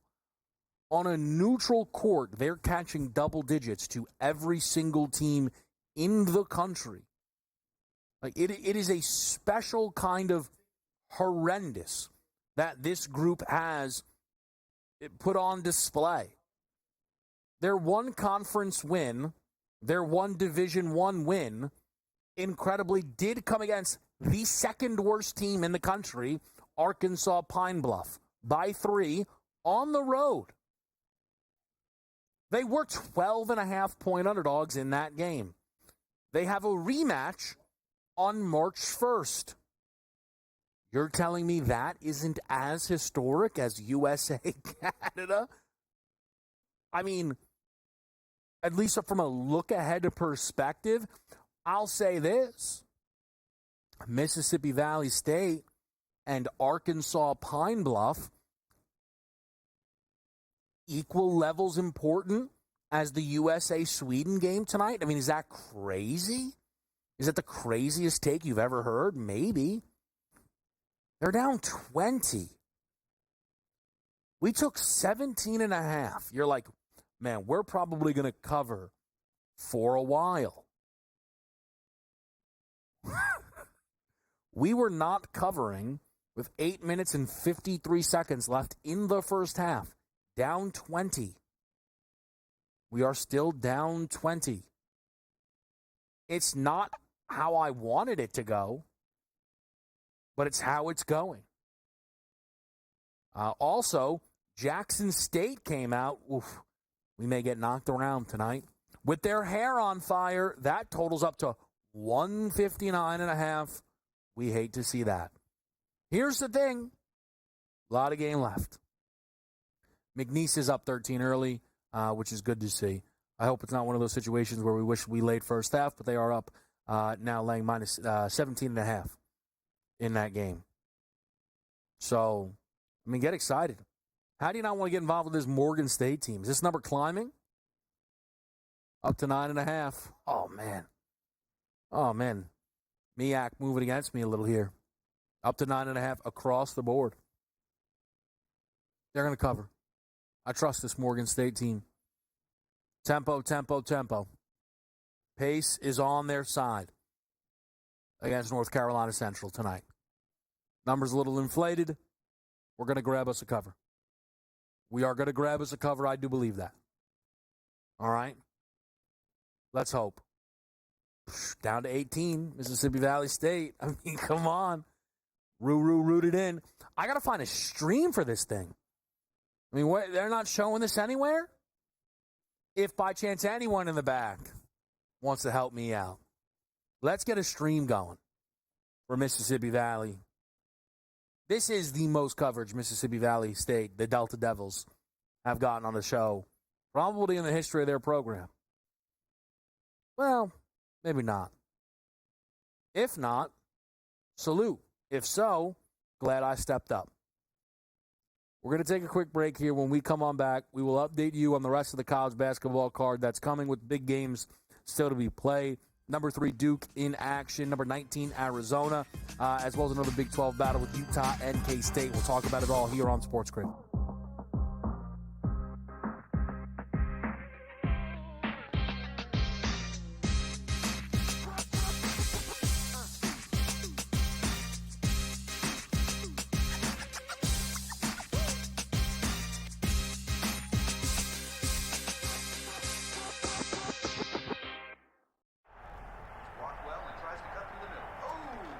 Your gut says Miami is going to win, and you should take the over. Your gut also said your NFT selfies would only go up in value. They didn't. But your head is on SportsGrid and knows the QB is in concussion protocol. The backup has a 45 QBR against the zone coverage. The New York D has the most sacks in the league. So yeah, trust your head. It's smarter to be on SportsGrid. You want me to solve all this tush-push and fourth down malarkey that goes on with the officials? Here's a crazy idea. Get rid of the worst rule in the NFL, and that is forward progress. How about this? Where I knock your ass in the ground is where the ball goes, period. Let's end this whole conversation. Like, if I drop you back 4 yards, then you lost 4 yards.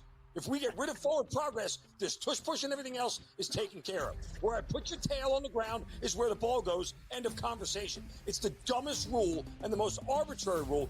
The only thing that is a worse call in the NFL than forward progress is the punt that goes out of bounds when you watch the official walk down the sideline having absolutely no clue where that ball crossed over.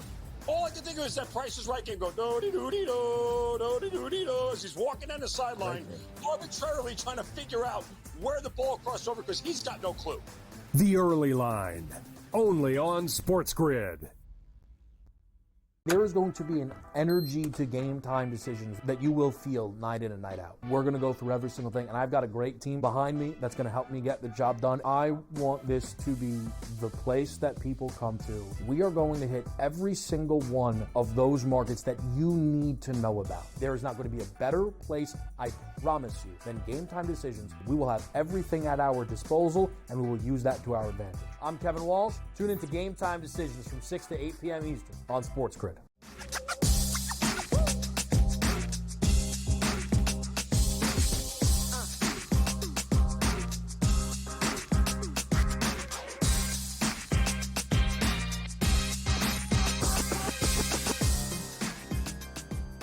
Now we're back at right here. Oh, come on.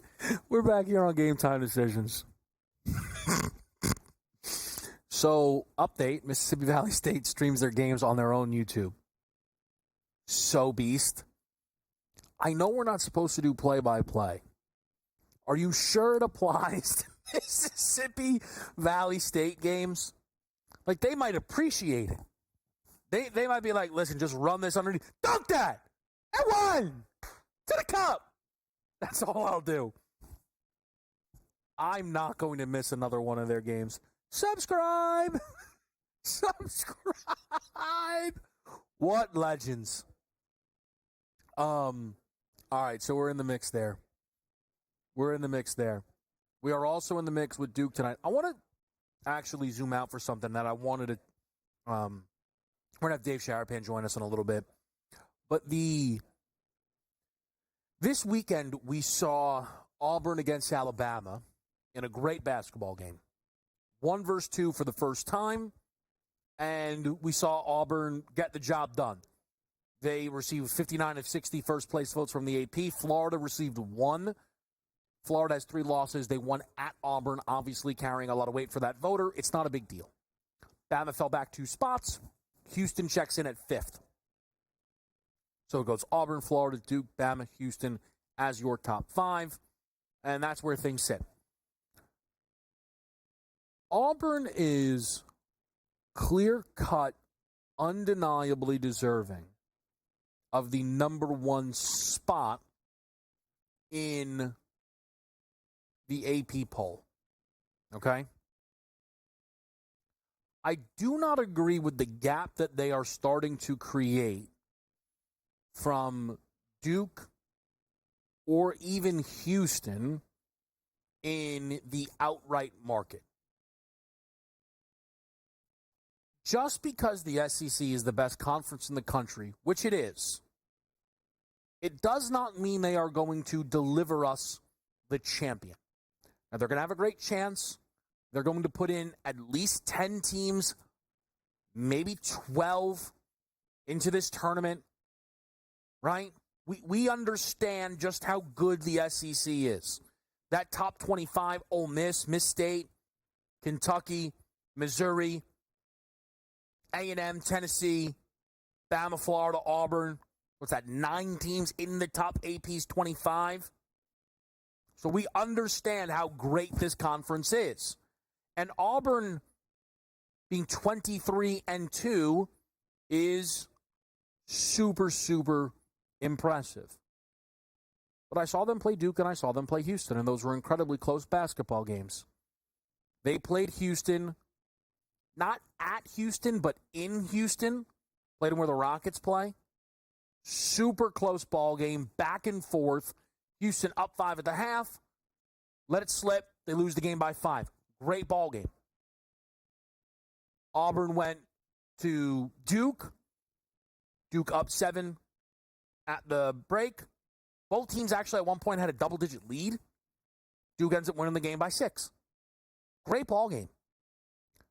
That, to me, is the 1, 2, 3 of college basketball. Houston is still not getting that type of love in the market. It's why I've, put some of those extra free bets on Houston.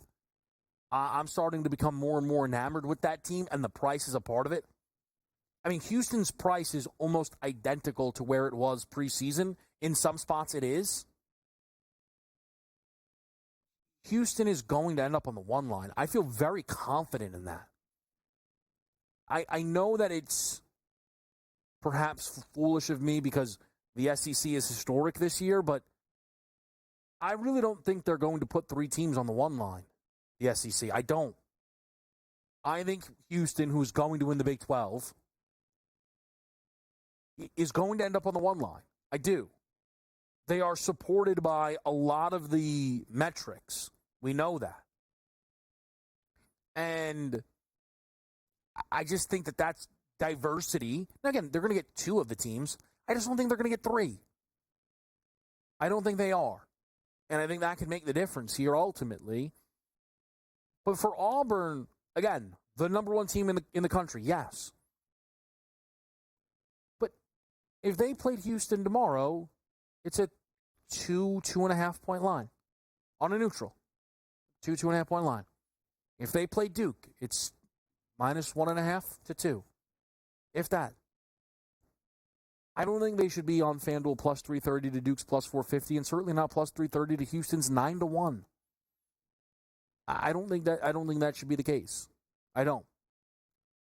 I will say on Bama, this team is still kind of blowing my mind a little.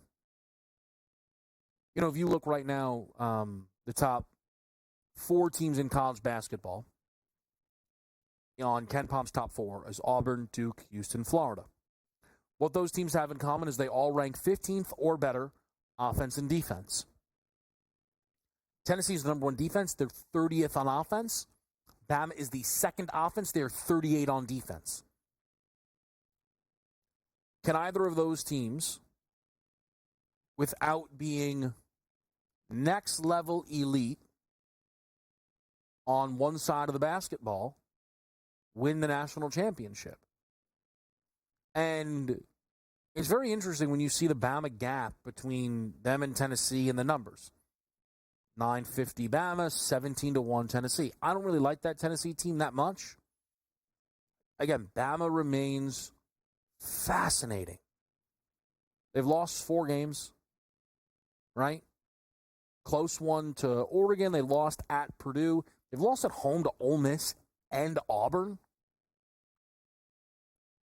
I don't know if it's ridiculous of me, but I feel as if somehow, despite the gauntlet that is the SEC, there's elements of it that we've seen Bama avoid. Haven't played Florida yet, and they got to host Auburn. Haven't played Tennessee yet. They did win at Kentucky. That was a great win. Good spot. They got the job done. One at A&M. One at Mississippi State. I'm not saying that Bama's not a top 10 team clear cut. But yeah, like Bama, same number as Houston. I'm not seeing that. I'm not. Maybe you are out there. I know I'm singing a much different tune on Houston than I was preseason. It wasn't that I thought Houston was going to be bad. I just didn't know if I bought into them national championship level.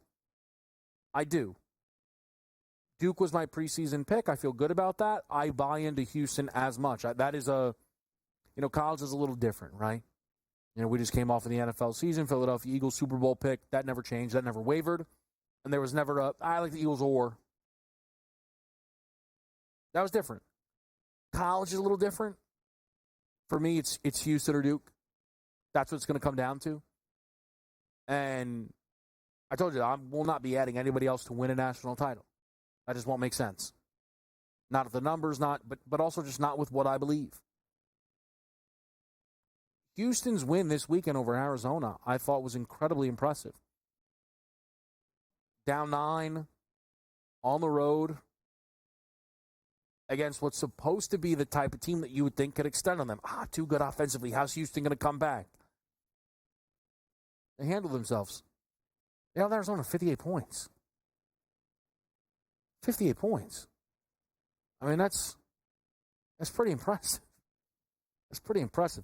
Consiga's here. We're about to hit a break.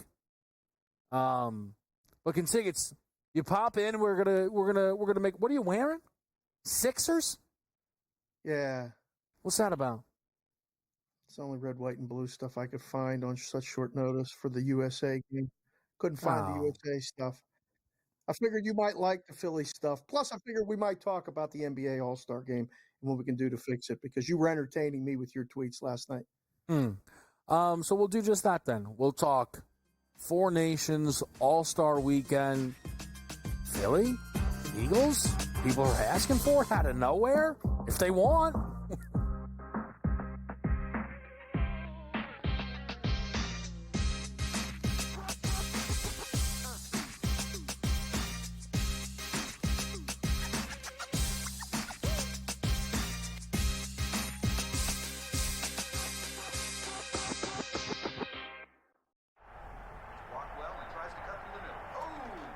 Your gut says Miami is going to win, and you should take the over. Your gut also said your NFT selfies would only go up in value. They didn't.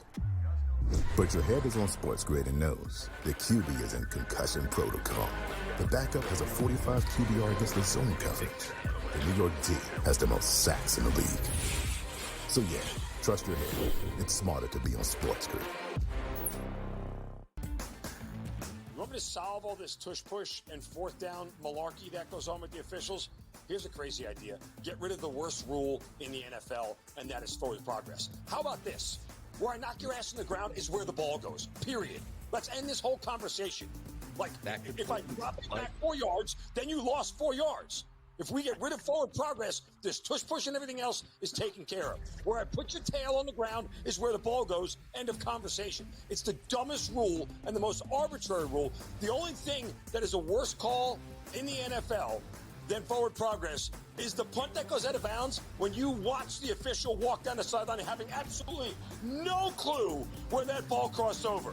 All I can think of is that Price is Right game go do-de-do-de-do, do-de-do-de-do, as he's walking down the sideline, arbitrarily trying to figure out where the ball crossed over because he's got no clue. The Early Line, only on SportsGrid.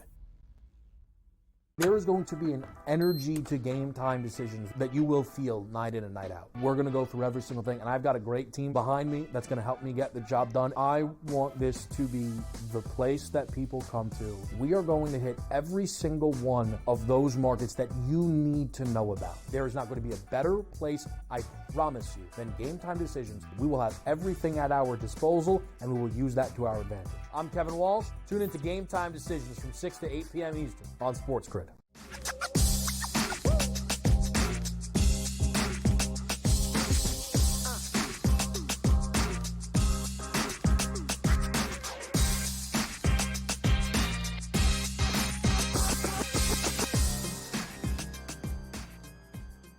Back right here. It is Game Time Decisions. A lot to get to. Let's get to it. Firstly, Mississippi Valley State down 16. All right. So, hey, listen. Got to play him even. Got to play him even for the next 20. Okay. Got to play him even for the next 20. Let's update the rest of the board quickly, all right? Yeah. People are like, man, not a lot on the board tonight, K-Dub. What do? We slowed down the Jackson State wagon. Whoa. This team had 32. Like 11 minutes in, they're now only at 37. Live total is 159.5. It's down to 150.5. All right. Making inroads with the McNeese only up to. It's like it's never all good news. It's never all good news. You got to battle through the elements. You got to battle. That's okay. What's with this Morgan State? They haven't tipped that game yet. Primetime spot. They're probably doing a lot of player intros, fog, sparklers, fireworks. I expected it. It's a big spot when Morgan State comes to town. All right, Dave's here. Sig? Yeah. Let's start Four Nations. People are excited. What's the interest level in the Monday slate? We've played a game. We have a game coming up with USA and Sweden. What's the talk of the town? This one had all the air let out of the balloon tonight because Canada won pretty handily until the end. It had a 7.5 in-game number under. That was a bad beat, man. That was a 5-3 final. So under for this one, under 6.5. Everybody just, get through this one unscathed. Probably a big effort, I would expect, from Sweden. Hockey players are prideful, man. If you watch that game on Saturday, it was, I think, everything you could ask for and more. So I think you'll get another good effort like that. I think the crowd will be into it tonight, despite the fact that the matchup's already set. I heard Joe and Tom on earlier. There's going to be a lot of talk and probably a lot of bets. 4.4 million people watched that game on Saturday, so I think the interest is up there. And I think with everything else going on, despite the fact that you're doing an unbelievable job selling these small school basketball games tonight, no NBA, I think hockey finally gets the front and center stage. I will say, though, here's the thing. I'm having some fun tonight. Legitimately, though, how this game is not Wednesday is beyond me. What a ginormous miss that is. Oh. That is such a ridiculous mistake that was so avoidable. There's nobody playing Wednesday. They've only taken a day off in between these games. Now on Thursday, I'm not saying more people won't watch it than I think it's Sixers Celtics. What you were going to run up against what on Wednesday? Nothing. The NBA's not back until Thursday. So I just, again, but that's okay. It is what it is, Dave. How do you... Thursday night anything? I guess people have been trained for 6 months that there's a Thursday night football game. Maybe that was the thinking. I don't know. But yeah. Let me ask you this. Don't always make the right decisions, and maybe they did make a right decision with this one, but people are going to watch and people are going to bet. People are going to watch, but let me ask you this. More handle or less handle, the rematch or the first game? I think the first game will do more.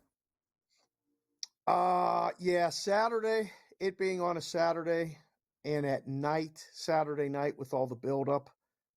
Although you get an extra day now, I don't know. This one's going to be big. But, yeah, the weeknight thing, it just doesn't do what Saturdays and Sundays usually do. So it'll be close because it's, they're going to again, they weren't alone Saturday. There was good college on. Yeah, this, people bet the 3-point contest. So you had stuff to bet. Day. But it was so hyped. And people were waiting for it, right? Yeah. People were waiting. And it was on ABC, big network. Big. Thursday, you're going to be competing for real estate. Basketball, but it's like, ooh, NBA's back. Ooh, I didn't know Nuggets Blazers was tonight. Like, for no reason, right? You shouldn't be competing, but you are. Sun Spurs.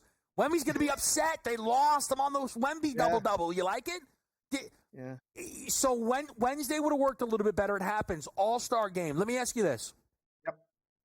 There's a lot of angles. Mm-hmm. What was the action like Friday, Saturday, Sunday, maybe relatively speaking, yeah? Dead. Just dead. Yeah, I mean, people are still trying to figure out the format.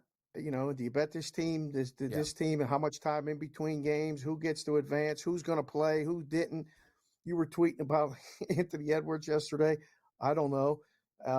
LeBron said he was going to play, not going to play, and then not going to play 2 hours before they were going to play. A lot of confusion, and I think a lot of hesitation and even buying into it, despite the fact that the court looked cool. And if you're in on it and you didn't have Steph Curry, I don't know what you were thinking to be the MVP. It was kind of set up to do that. People complain that sports are rigged. They're not. and people like to complain that, well, you should be able to see the result before, and I don't know. So that seemed like a 4-1 bet that you should have had at least one of 2 or 3. I don't know, man. I love the NBA. I love the NBA All-Star game in the past, but I didn't like that much last night. I just didn't find it. I watched it. I was tweeting along with you, trying to figure out what the hell they were doing. No clock, played a 40. I don't know. Just didn't do it for me. But that doesn't mean it's not the way they're going to go. Oh, I don't know what the fix is, Kevin. I don't know what the fix is. Oh, that was a one and done, that format. That was a one and done. So. I hope. Here's the thing, though, Dave. The best part of the night was the basketball. We kept interrupting it for nonsense. It was poorly constructed. Again, the fix is simple.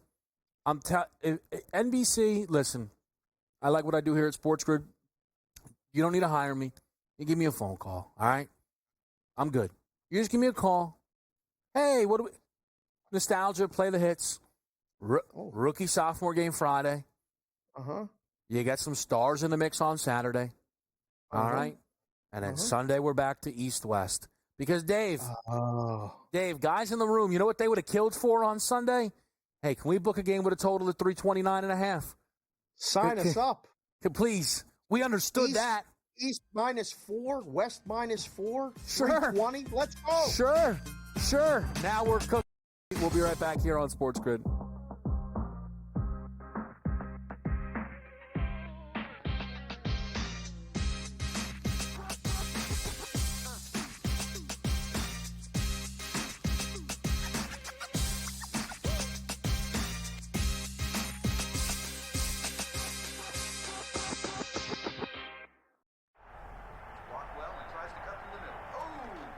Your gut says Miami is going to win, and you should take the over. Your gut also said your NFT selfies would only go up in value. They didn't. But your head is on SportsGrid and knows the QB is in concussion protocol. The backup has a 45 QBR against the zone coverage. The New York D has the most sacks in the league. So yeah, trust your head. It's smarter to be on SportsGrid. You want me to solve all this tush-push and fourth down malarkey that goes on with the officials? Here's a crazy idea. Get rid of the worst rule in the NFL, and that is forward progress. How about this? Where I knock your ass on the ground is where the ball goes, period. Let's end this whole conversation. Like, if I drop you back 4 yards, then you lost 4 yards. If we get rid of forward progress, this tush-push and everything else is taken care of. Where I put your tail on the ground is where the ball goes, end of conversation. It's the dumbest rule and the most arbitrary rule. The only thing that is a worse call in the NFL than forward progress is the punt that goes out of bounds when you watch the official walk down the sideline having absolutely no clue where that ball crossed over. All I can think of is that Price is Right game go do-de-do-de-do, do-de-do-de-do, as he's walking down the sideline, arbitrarily trying to figure out where the ball crossed over because he's got no clue. The Early Line, only on SportsGrid. There is going to be an energy to game time decisions that you will feel night in and night out. We're going to go through every single thing, and I've got a great team behind me that's going to help me get the job done. I want this to be the place that people come to. We are going to hit every single one of those markets that you need to know about. There is not going to be a better place, I promise you, than Game Time Decisions. We will have everything at our disposal, and we will use that to our advantage. I'm Kevin Walsh. Tune into Game Time Decisions from 6 to 8 p.m. Eastern on SportsGrid.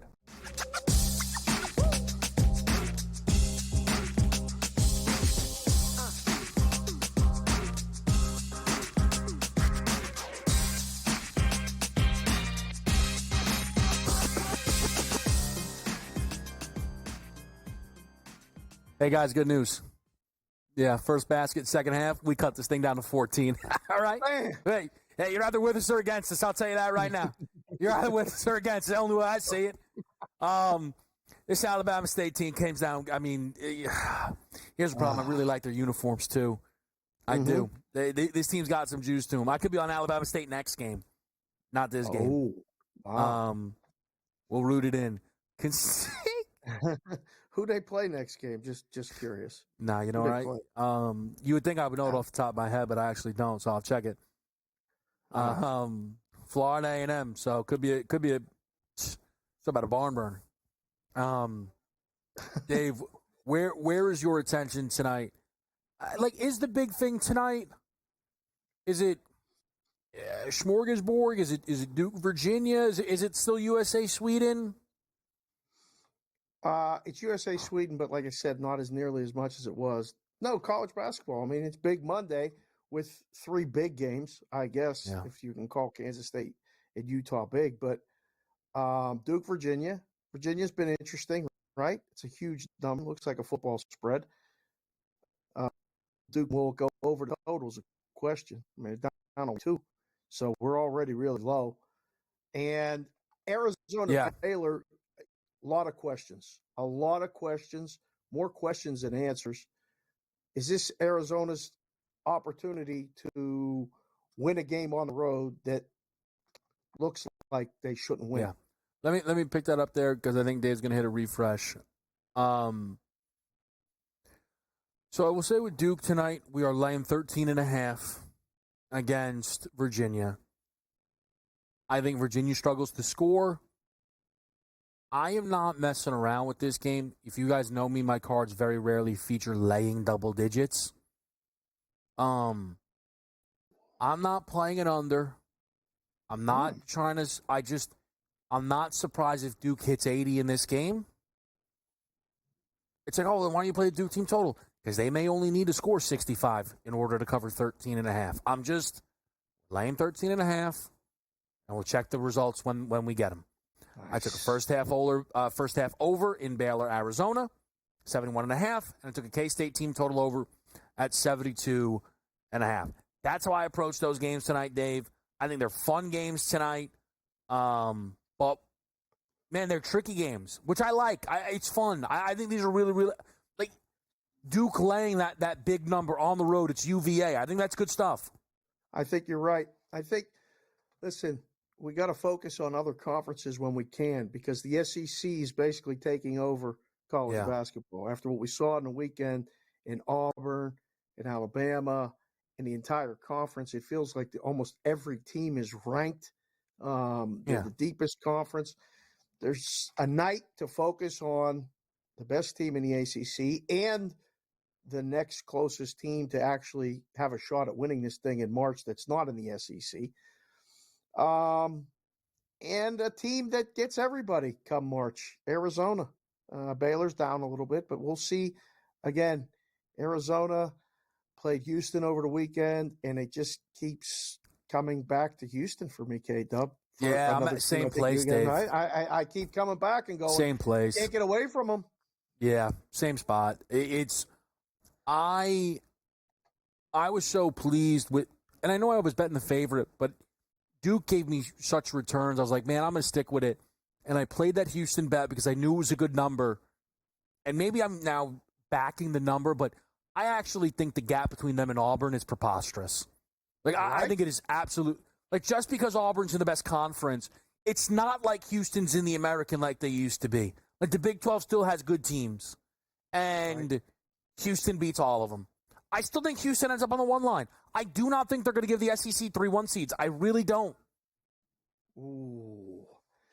So 2 1 seeds, Houston and Duke, is what you would have right now? Okay. So not if it ended today, I guess, but even if we're projecting out, right? Fair. Like, Bama's going to lose. Bama and Florida play one another. Yeah. Houston is just going to punch Kansas in the mouth again.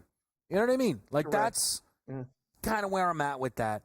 Also, that Kansas Big 12 win total under, Kansas has to win out for us to lose. So I like where we're at with that. How do Brooklyn Nets got to do while we're at the All-Star break? Oh, wait a second. All right with that? You know what? Nets actually skipped over it. 20-34. Might lose out. Hey, might lose out. Consig, appreciate it. Delta Devils, don't be scared. We're starting to come back now. Go win it outright, kids.